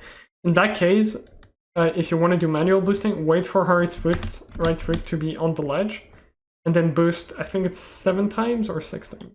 1, 2, 3, 4, 5, 6, 7. And then you hold the back and right at the end of this. I probably boosted like slightly too late. 1 pause right here. 1, 2, 3, 4, 5, 6, 7. And back and right.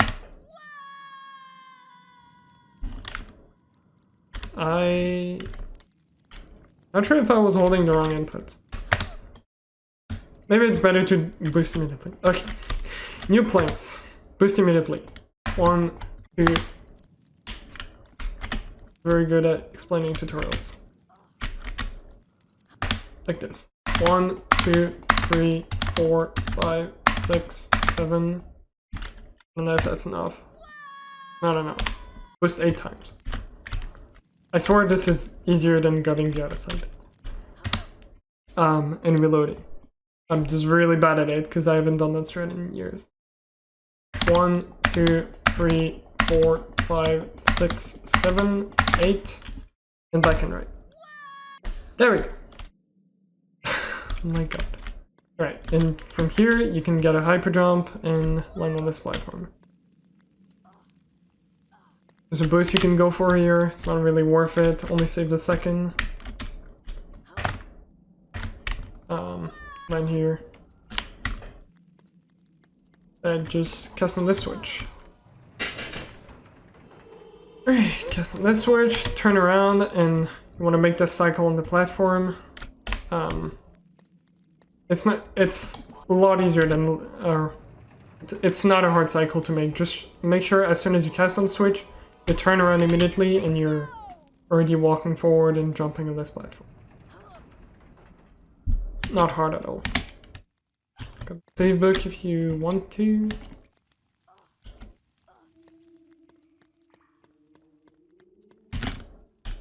Right here, again, you can walk through the Bloody Baron, or jump through the Bloody Baron. Here, cast on this Lumos Gargoyle, wait about 4 seconds, and then get a ledge grab on this Lumos platform and boost a couple times. And just hold up and right. And then here, and then jump like this. On this gargoyle. Then, if you're quick enough, you can make that without any ledge grab.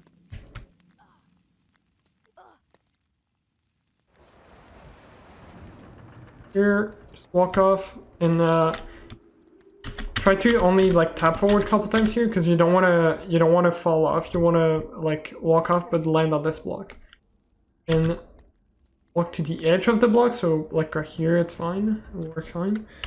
And you want to cast on this block and get a ledge grab on this ledge. So if you're very quick at turning, you'll get some momentum. You'll get a moving platform boost from this block, and it will make this easier. But you don't need it to reach this ledge. You can literally just jump like this. It'll be totally fine. Then boost twice here, skip another ledge grab, and you can get a super jump here.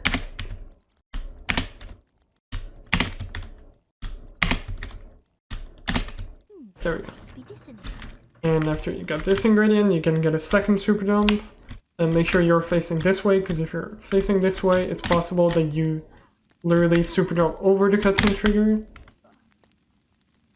And there's no way to skip this cutscene, so you actually have to walk into it.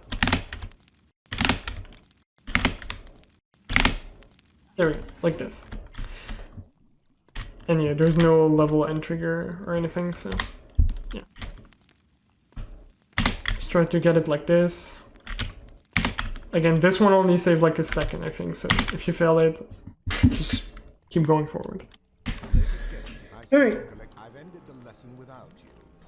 Getting closer to late game. And follow Ron. And Ron is getting stuck, so don't follow Ron.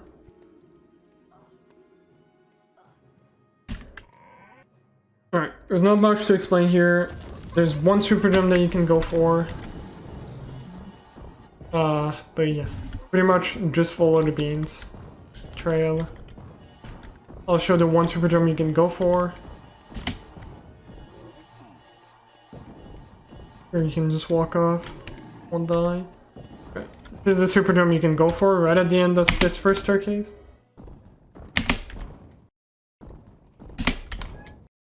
Get it? There we go. So yeah, you can go for it on the first set of stairs, but not the second one. So these stairs, do not go for that super jump, because it's technically possible to get it, but it's extremely stupid. Yeah, just pretty much just follow the beans.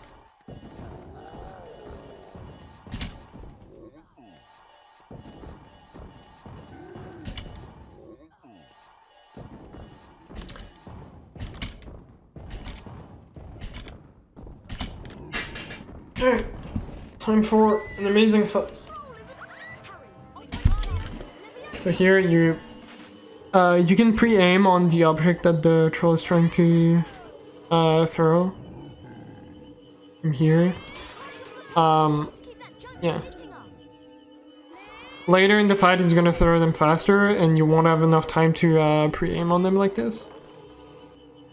So you have to cast on them in the air.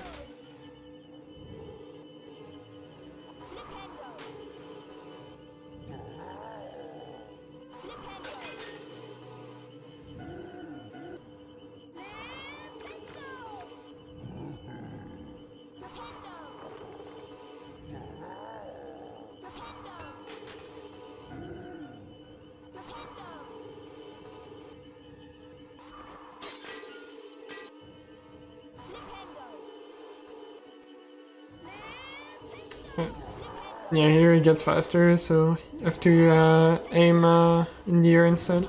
Sometimes if you're really unlucky, your spell won't hit and run will just get hit and you lose like 12 seconds, so it's very fun. Okay. Not a Quidditch match. Whoa! Exhausted from their encounter, Harry suspected there wasn't much time to think about. Yeah. It's Gryffindor versus Ravenclaw. Quidditch. Here, go towards the snitch. Exact same thing as the first Quidditch match, get close to it and then just keep tapping forward, or acceleration rather. And try to grab. Alright, time for Filch. One of the hardest level in the run, probably the hardest level in the run after Flipendo. Lee Jordan signing off. Thanks to Harry, Ron, and Hermione. Eventually, after much Harry unwrapped the unexpected. It's an invisible. There was a note with the cloak. Harry tried. Be careful, Harry, said Hermione. Alright, With Norbert safely bundled up. level starts.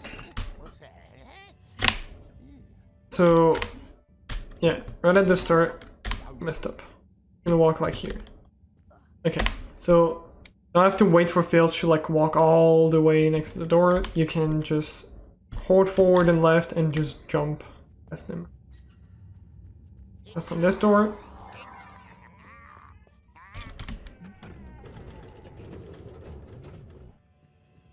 Here you can get something called Fast Switch, where you cast on this switch before Filch gets can block your spell.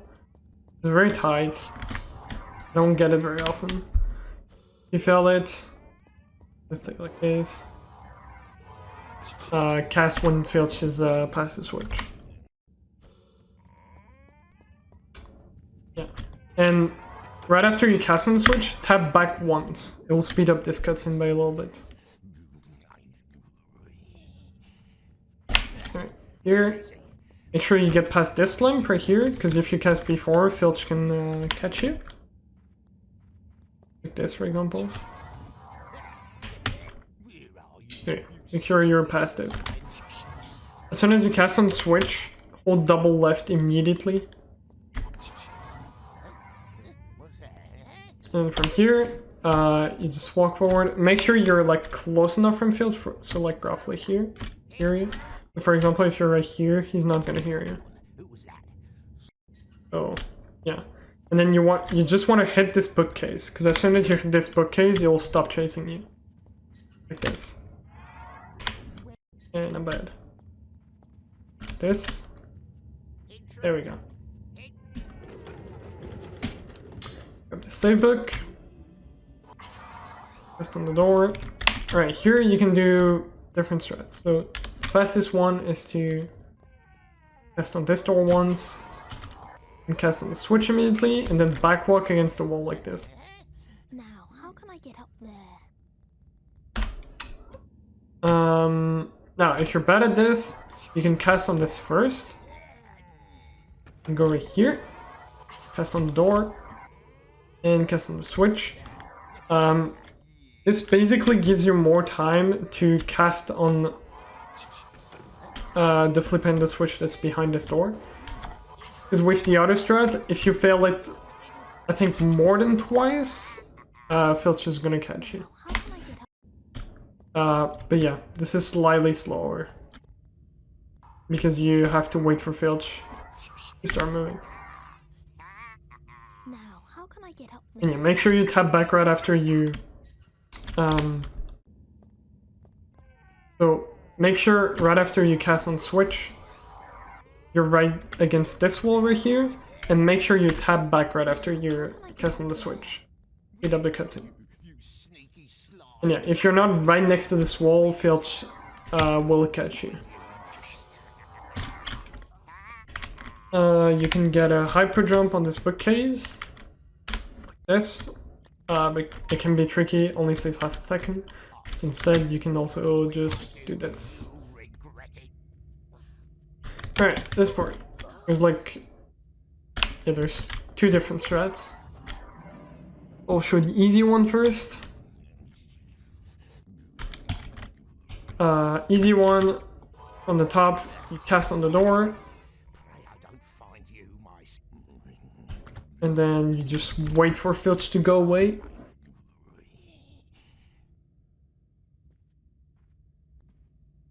Make sure he's like, yeah, make sure he's actually far because he can catch you from pretty... He can hear you from pretty far.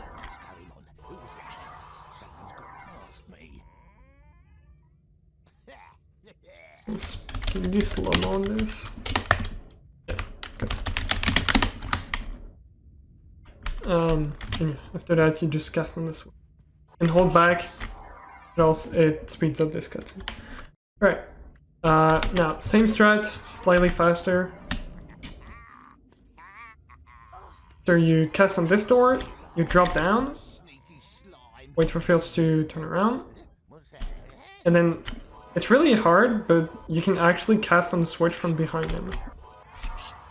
Only try a couple times, because again, you can get caught, and it's really annoying. I'll try to get it. I don't really go for that strat, so not entirely sure it works. Try to get it. Yeah, there we go. Like this. And you got me? Yeah, you got me. Right, now, fastest and hardest strat. Cast on this switch. Hold back, stay on this ledge. And then you drop down in front of Filch while holding back. Like, you hold back the entire time until he starts walking. Please? Wait. Oh, did I make a save state here? Yeah, okay. Yeah. Make sure you have a good angle.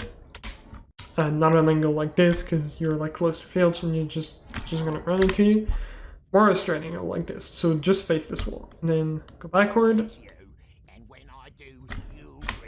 You have to be close enough. This. And yeah. Wait until he's like in front of this bookcase. And you go behind him, cast on the door, aiming, cast on the switch, and backwalk immediately. So yeah, because I was a bit too slow here trying to explain things, you got me. This. Behind him. Yeah, you have to be pretty quick at this try. Cast and backwalk. There we go. Alright, jump on this bookcase. Then, yeah, here you can either do this and get a ledge grab here, and then cast on switch and hold back. Again, every single like switch and gargoyle on this, you want to hold back. Or you can land on this. It can be tricky, and also if you fail it, like you land right onto Filch, so it can be a bit dangerous. But yeah, jump on here and you can skip a ledge grab.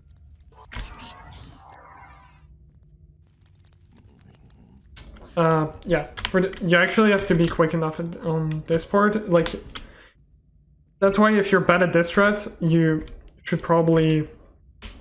If you can't get this strat, you should probably not go for it and just immediately go for this.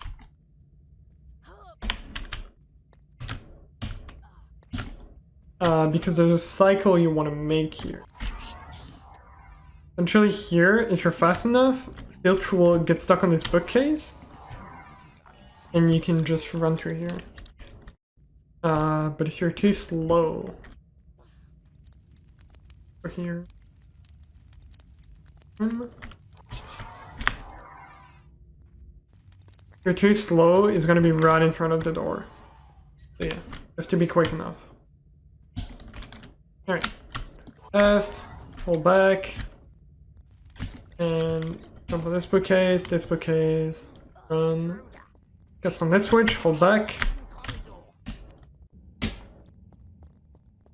Jump on the bookcase, here same thing, either this or this bookcase, and then you ledge grab this.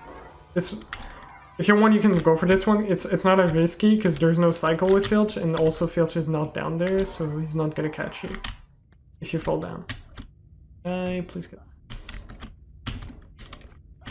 Okay, you can cast on the gargoyle, like right after you pass this torch, you can cast on it, and hold back.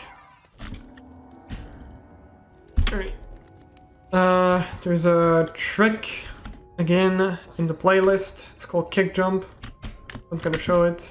Look at it if you want to. Then boost on this platform. Moving the slider, like, I think twice is enough? Okay, yeah. Land here, cast on this gargoyle, and backwalk. Alright, now here, you want to boost up here. You can do that by either getting a short ledge grab, which is a bit hard because it requires a lot of action. Like this. Like, see here, I didn't even make it. If you get it. Oops. There we go. It's the fastest way to get up there. Or you can get a medium ledge grab on this. Or like a sliding ledge grab. Now, you want to be careful with this because you don't want to boost too early. Because, let me try to show it. My muscle memory is telling me not to boost early.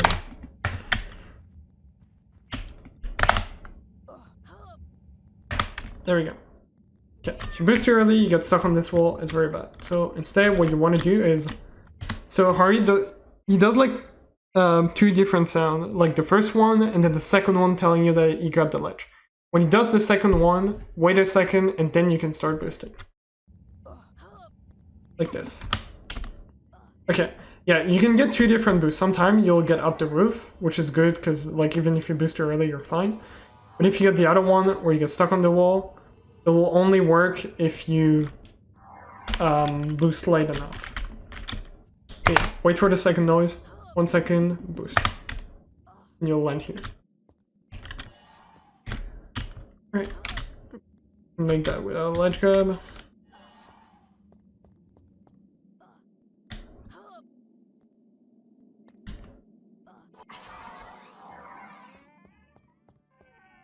Shit. Grab the save book if you want, because there's a boost coming up that can be tricky. Alright, so here, you can either do this, boost up this platform, it's the fastest way. But that boost is a bit tight, you won't always land here because you need to be quick enough. Oops.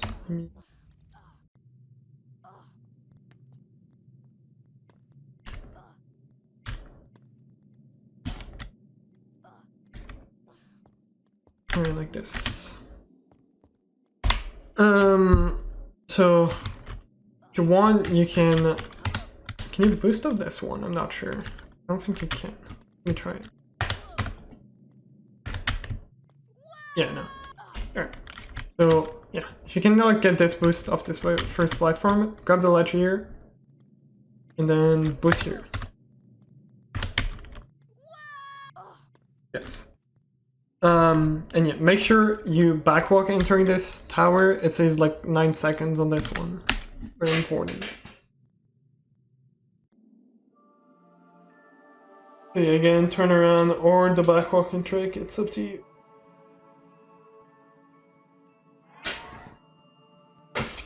Ron's brother Charlie had arranged to collect the dragon from the tower and return him to Romania. Alright. So, Filch 2. So there's a strat to skip having to wait for Filch to get on the other side, or like in front of the door, and also skips a cutscene with Mrs. Norris. And essentially you want to get on that bridge. Like this. So the fastest route is a bit tricky. You want to... so as soon as you walk up the slope on the bridge, you want to jump and hold backward in the air and hold left. And you'll barely lose any speed. So that's the fastest route. It's a bit tricky to get used to. So if you're not very good at it, you can get on the bridge like roughly here. And then you just jump and hold back. And land here. This one is super easy. Yes. Yeah. Make sure you're like as far as possible from Phil's, because it's actually very easy to get caught here. So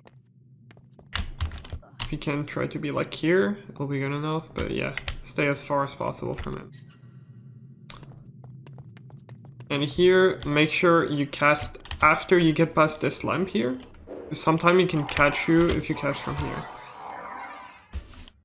Alright, so all of it again, jump, bridge, here, down, and cast after the lamp.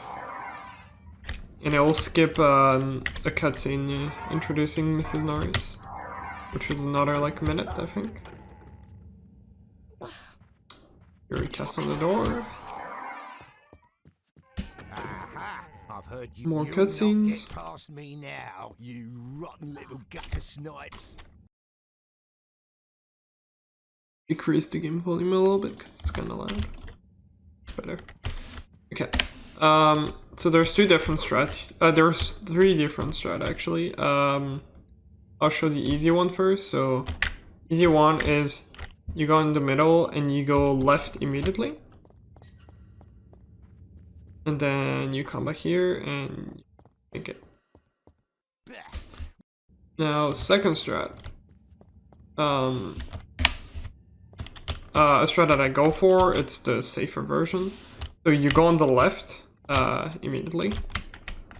You get there. And you walk and go back behind those, or like between those two bookcases. Because as soon as you get past those two bookcases, Filch will stop chasing you and you can just walk like that. Yeah. And at the first strat, the hardest one is you essentially don't go between the two bookcases. You just kind of run like this. Like that. Yeah, the thing that's like, this strat barely saves any time over doing this. Nice, I messed it up. Yeah, this barely saves any time over doing what I just did here, so up to you. But yeah, this is the fastest route. But yeah, the problem with this is it's very easy to bump on this wall right here. Let's say you do something like this. Like sometimes it's just gonna catch you. And also if you lose too much time, like sometimes he can follow you to this next room, and if you cast like this, he might catch you. So yeah, so I usually only go for this. A lot safer. And if Filch follows you, so if you feel like Filch is very close from you, so let's say right here, do not cast, otherwise he's gonna catch you. You just wait right here and turn around. So you wait in front of the door, turn around to see where he is. Because if you just try to cast in front of this door, he's gonna catch you. So yeah, that's only if you think that Filch is like very close from you. And yeah, one more thing, there's an invisible wall that Filch can get stuck on. It's on the right side of this doorway. So you actually want to try to hug the right so he gets stuck on that. Like this, and you hug the right like this. And see, he gets stuck on this wall. Because yeah, there's a collision that he can get stuck on. So yeah, try to go as far away as possible. And you'll most likely get stuck on the right and stop following you. Alright, now you cast on this door. So there's a backwalk you want to do here. It's right after this this lamp here, this candle. So yeah, again, either do the back walking trick, so hold back or hold one back walking back input for a bit and then double forward, or turn around. Explained that several times already. There's a save book here, which you probably want to get because there is a trick coming up where if you get caught, you lose like 3 or like 2 minutes, I think. So, and it's not a big time loss. So, all right, here, make sure you take the path on the left. Probably works. Yeah, the path on the right, but path on the left is just like slightly more optimal. Then you jump on this table. Was actually a bit sketch. It's better if you jump and hold right immediately to get on that table, like this. Right. And so you want to get between those 2 tables, like this. Hey Norris.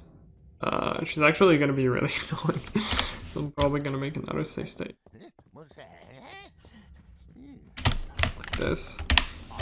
Yeah, you actually have to be pretty quick with this trick, because Norris just, like, gonna get in the way. Like, yeah, she's gonna do it again. I don't know why she fails the jump, like, every single time. But yeah, you have to be quick about this trick, because, yeah, Norris is gonna get in the way, and if she's, like, right under this table... Nice. Well, you can wait for her as well to jump up this bookcase. But if she's, like, right under this table like this, and try to jump and you fail the jump, then you land into her and nice. And yeah, you're just dead. So this trick, try to be between the 2 tables. So see, there's a small gap between the 2 tables, so like stand over here, and you want to aim for so see, there's 2 books here, so there's 3 books in total. This is the first one, second one, and third one. You want to aim between those 2. Like this, and then you want to jump as late as possible. You can actually get a super jump here. You can see there's this thing here. So I'm not gonna try to show the super jump, but essentially if you get the super jump, it's actually faster because you'll land over there immediately. But yeah, strat is to do this jump, so again, aim between those 2 books, and jump as late as possible, and you'll grab this ledge. There's another strat, which is essentially the same. You between those 2 tables, and you aim for the second book, and then you just jump like this. So yeah, just try both methods, and see which one works best for you. This one, it's actually slightly better if after the jump you tap left a little bit, otherwise it's going to push you right too far.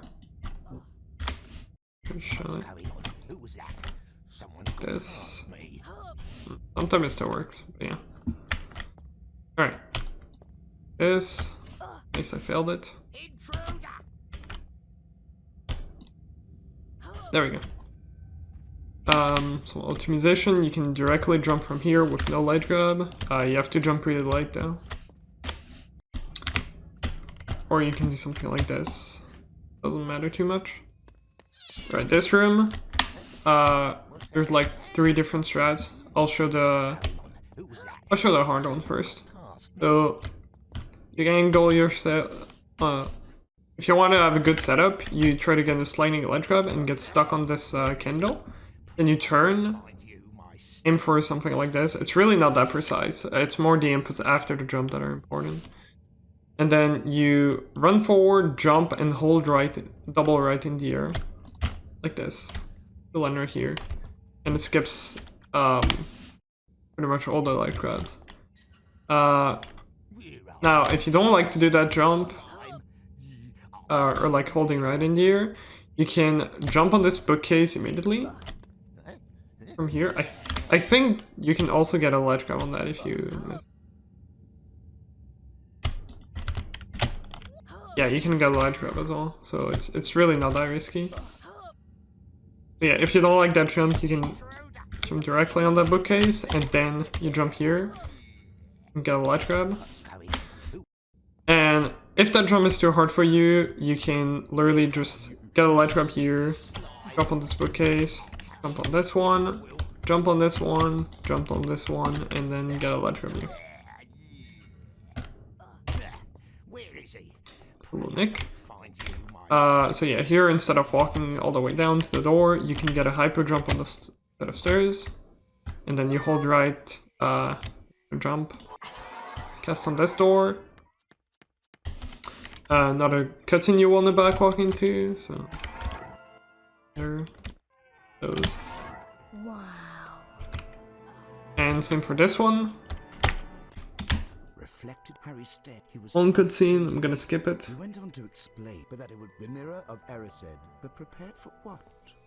Filthy whelps gave us the slip, Grace. I have no clue why Nick is here, but that's interesting.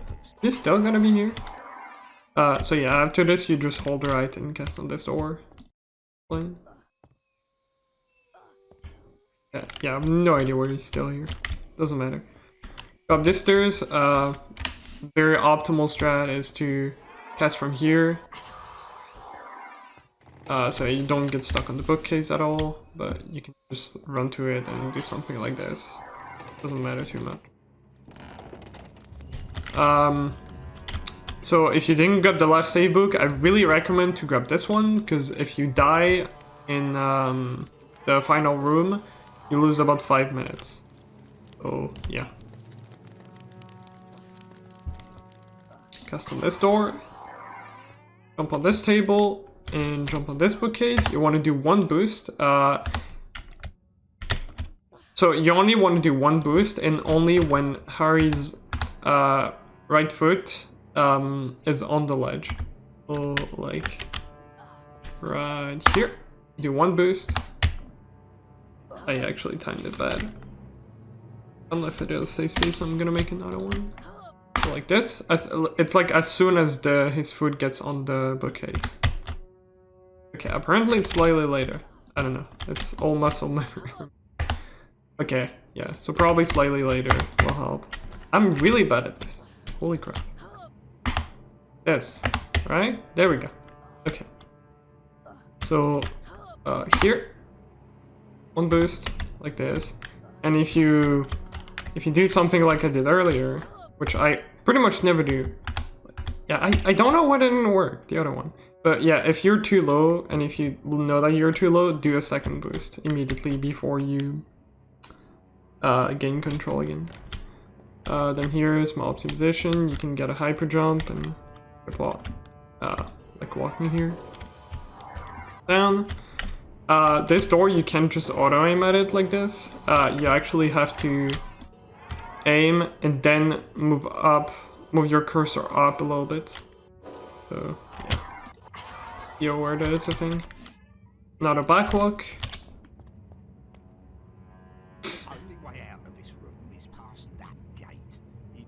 This backwalk is actually only really worth it if you do this trick, because it only saves a second. If you turn around, you're still gonna save time, but it's barely gonna be anything.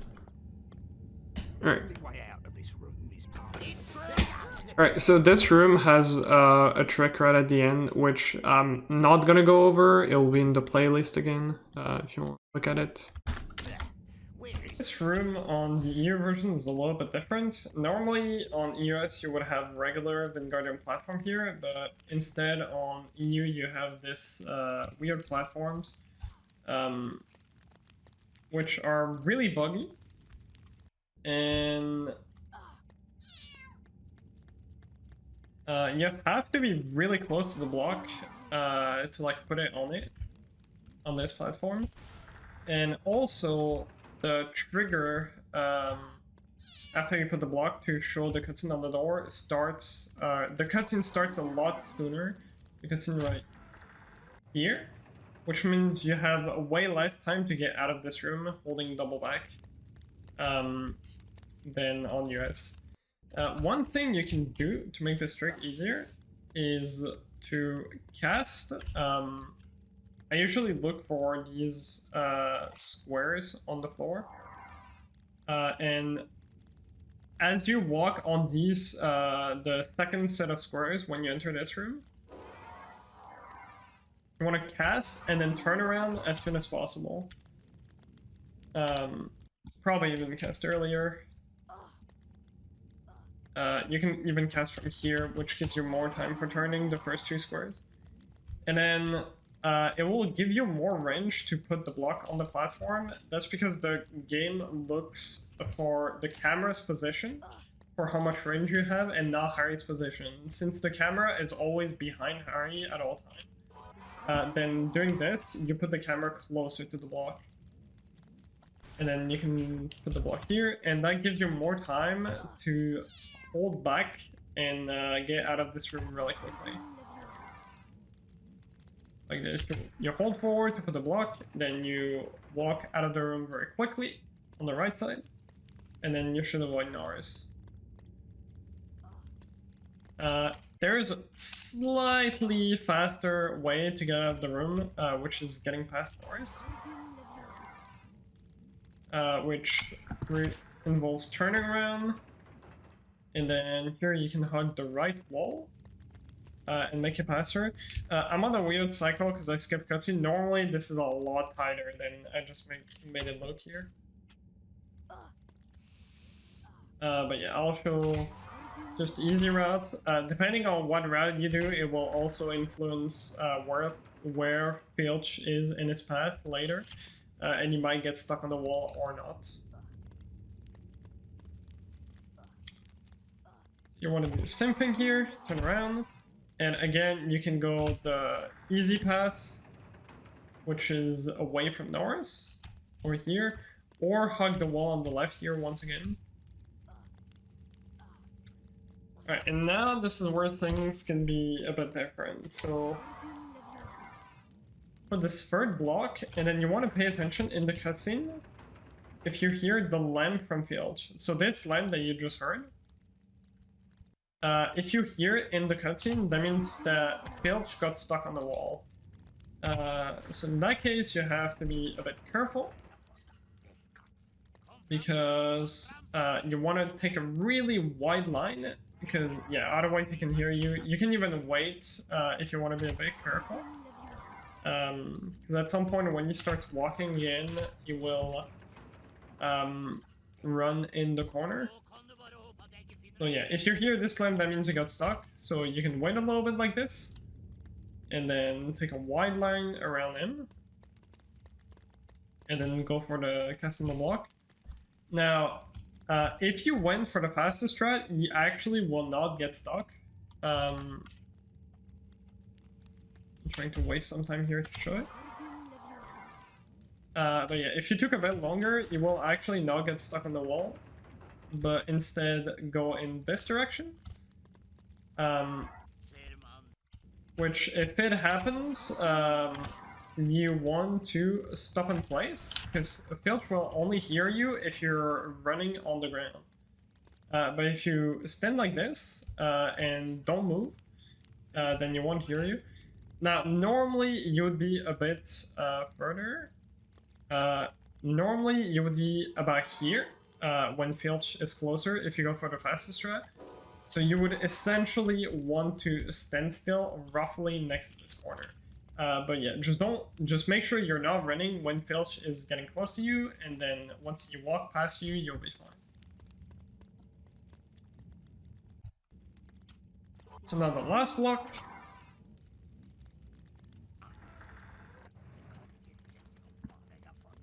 We'll just walk away from him.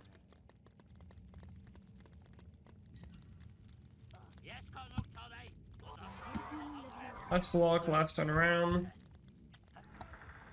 Walk back. And then here, there is a cutscene with Peeves, which is faster to backwalk into, so either backwalk like this, or doing the backwalk trick. Now you need to lure Norris away from the doors. The quickest way to do that is to cast on this pot, and she'll start walking towards the pot. Make sure you don't walk too close to her, otherwise she'll start following you. And make it here. Make sure you backwalk in this cutscene. This one is a really big time save again. It saves about 9 seconds. And walk around the cutscene trigger like this. Yeah, if you just run straight, Friend George will take you down to a secret, which is really, really slow, so make sure you walk around that trigger. Then one last backwalk, where you can turn around on the stairs. And you're done with Filch. Hermione, Ron, and Harry. Right. No wonder Fluffy. suspected that the package Hagrid had taken from Gringotts can. Snape's been acting, but there's no. But Dumbledore. That must mean that tonight's the night. What about? We'll just have to take our chances then. It looks like Phil. Come on, let's go. So, there's some super jumps you can go for here. So this is the first one. It's really hard to do properly because obviously you don't want to get stuck on this, but you also want to have a good angle to not get stuck on this. Yeah, like this, for example, that barely saved any time. So if it's too hard for you, probably just walk forward because then it's not really gonna save any time. And also, if you want to get some frogs, open this chest. This chest has 2 frogs, I think. So yeah. You can just try it like this, and then if you fail, you just... Unless you want the frogs. So here, another super jump that you can go for. To show it at least.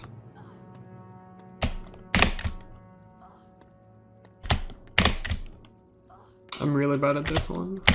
Alright, whatever. But yeah, you get the idea. Try it once, and if you fail it, just move on. Another backwalk here. So this one, there's like not really any visual cue, like good visual cue. What I use is this this thing on the ground. Sort of white mark kinda. And it's just backwalk here. So yeah, you can literally just turn around. And again, this one also saves 9 seconds, so I think this make is sure where you the do planning it has been coming properly. from. Hear that? But we've Alright, got to go so on. Fluffy. Right behind you. So Fluffy has one very slow phase, one semi-slow, semi-fast phase, and one really fast phase. So you want to go from slowest to fastest. So, which is the fastest or slowest phase is always RNG. So you have to go there, check. This one is the slowest. This one is the fastest, and this one semi-fast. So you can actually still get away with doing. So you have to do the slowest one first. It's very important. But for the second one, you can actually go with fastest. So this one is the fastest, and you can still do it like this, and it will still work. And this one is semi-fast. It doesn't really matter. As long as you don't take too long to do the flute thingy, you'll be fine. And yeah, every time Fluffy tries to attack you, the moment you get hit, press left click again. It will cancel the damage animation. You release left click and then press it again. Like this.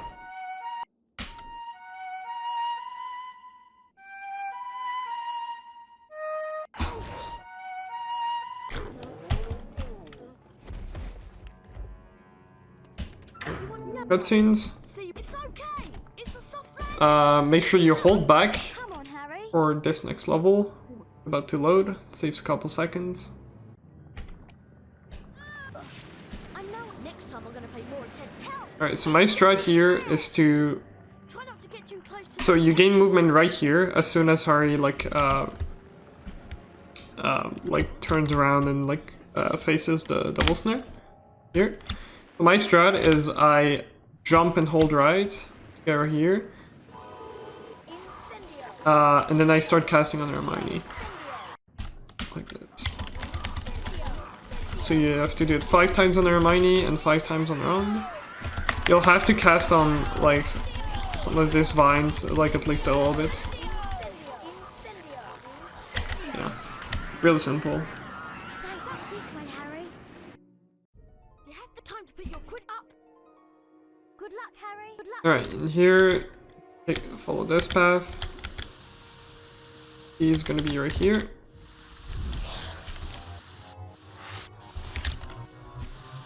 And it's gonna turn right here. So again, you just really have to learn the path and then got the key. It works the exact same as Quidditch. Yeah, really not much. Just learn the path of the key. Let's see where this leads. And try to grab it as quickly as possible.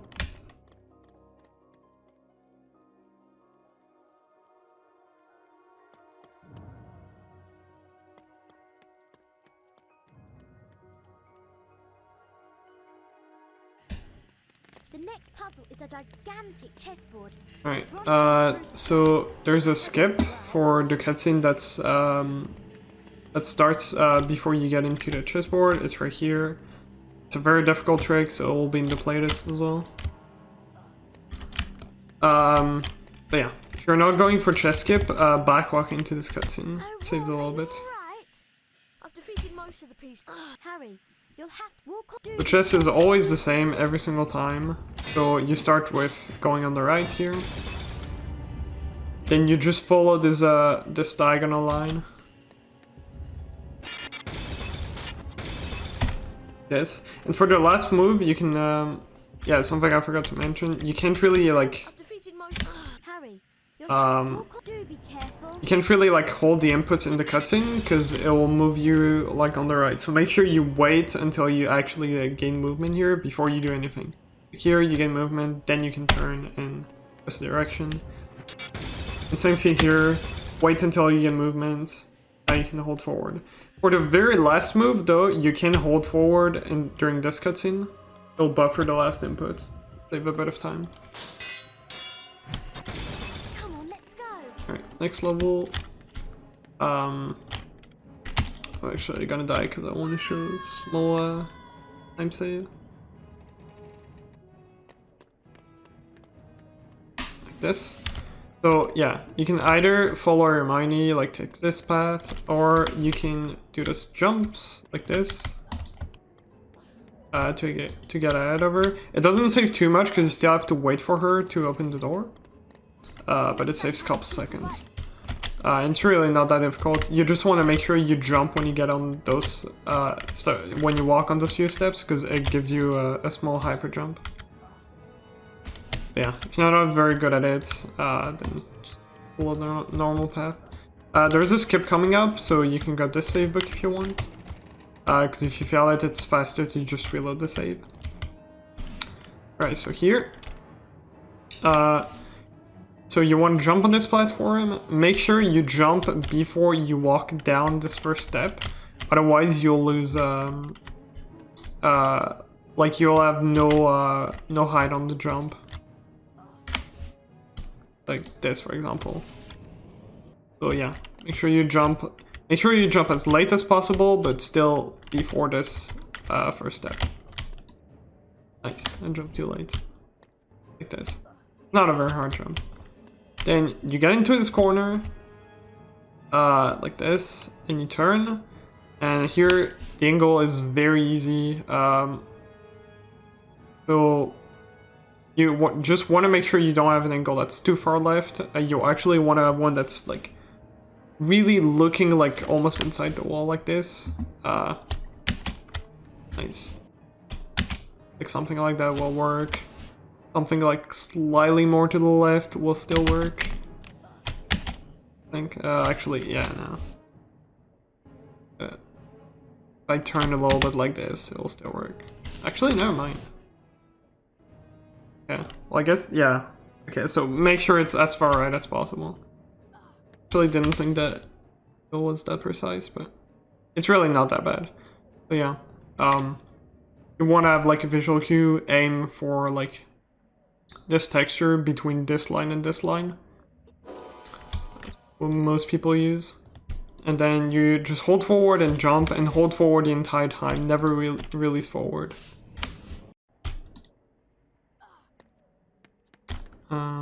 You're good.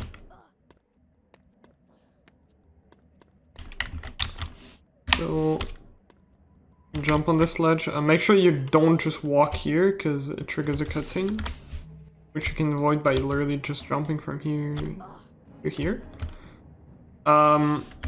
Be really careful here because there's some like slopes. Like, see, it's a very small one, but you can actually get a super jump out of it, and like, yeah, like this. I got no speed out of this one, so that was fine. But you can die like getting a super jump here.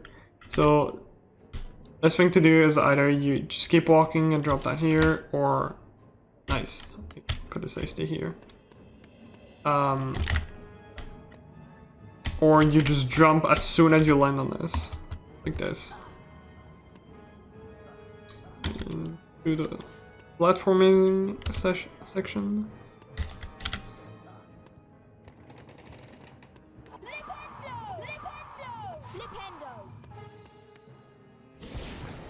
I suppose you were expecting someone else. You're far too inquisitive to remain among the living. Alright, so yeah, I forgot to like mention it, but before you trigger the cutscene entering this room, you want to push this block 3 times. So yeah, Pearl can either cast Avada Kedavra on you, or cast Flipendo if you're hiding behind the block. It's probably better if I reload the save. Potter, you will not succeed again. So, there we go. Yeah, cast on this block 3 times. I suppose you were expecting someone else. You're far too inquisitive to remain among the living.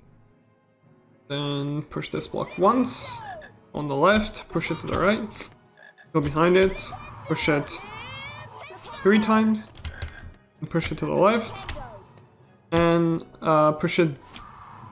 Nice. Push it behind those two platforms. So whether like Kurl casts Avada Kedavra like several times when you enter the room or not is completely RNG. And sometimes you can like just go full on you. So and it's like a, so for example like this. So here is just gonna keep casting for like a couple seconds. So it's probably better if you, when he does that, it's probably better if you just stand behind this block and wait until he's done with his podcast. Alright, then you want to get a sliding ledge grab of this block and boost couple times. So yeah, there's a strat to skip this cutscene with Girl and the next one. It's in the tutorial as well, and the playlist. It's not a very hard strat, so if you want to try that one, you just go take a look at it. Not that bad. But yeah. Goes here and land here. So if you took a lot of damage and your health bar is below like right here, grab the save book first, because it will give you half your health. It didn't give me anything here because I was already above half of my health. And then just grab all the frogs. Backwalk into this cutscene. Hold forward into this cutscene because you can bump into Curl and skip a line. This. And cutscenes. Alright. With this fight, right at the start, you go behind this pillar, wait until Voldemort casts on it, and then you cast on it. And as soon as you cast, make sure you go away, because it's possible that one of the, yeah, like this, one of the spell can go through the pillar as it's falling. So yeah, as soon as you cast, make sure you like move left immediately. Alright, and now you want to stand right here, like to the left of the mirror, so that Voldemort gets in front of the mirror, then you get behind it, like I just did. So stand right here. When he moves, hold back, and he will cast on the mirror and hit himself. Then same thing then at the start with this side, just on this pillar. This one, make sure you're like really in front of the mirror, because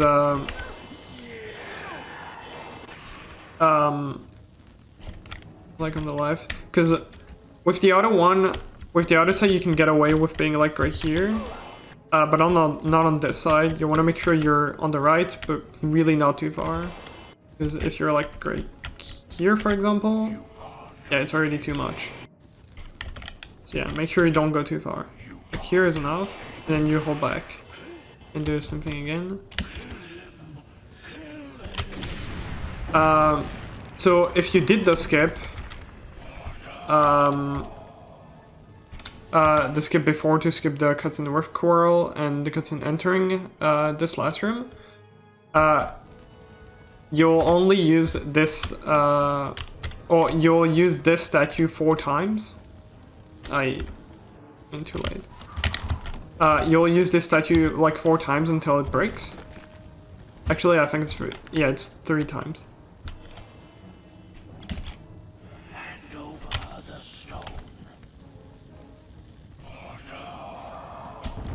Like this.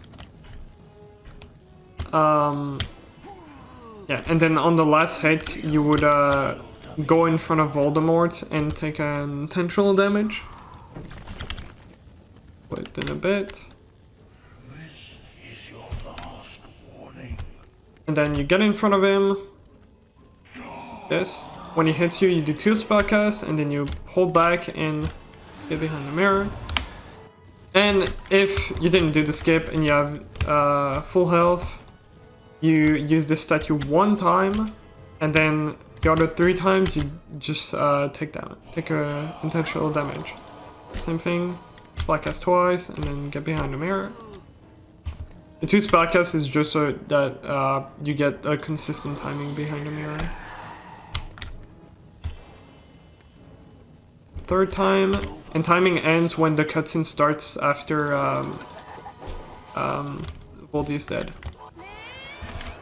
Go right here.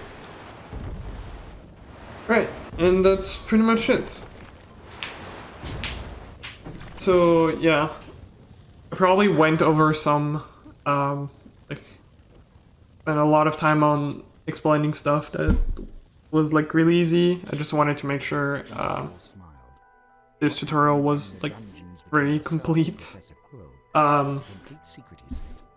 So sorry if that took a bit too long, but yeah, if you have any question about like tricks or like how to set up the game or like anything really, you can just post it in the HP Discord, in the HP1 channel or general or whatever.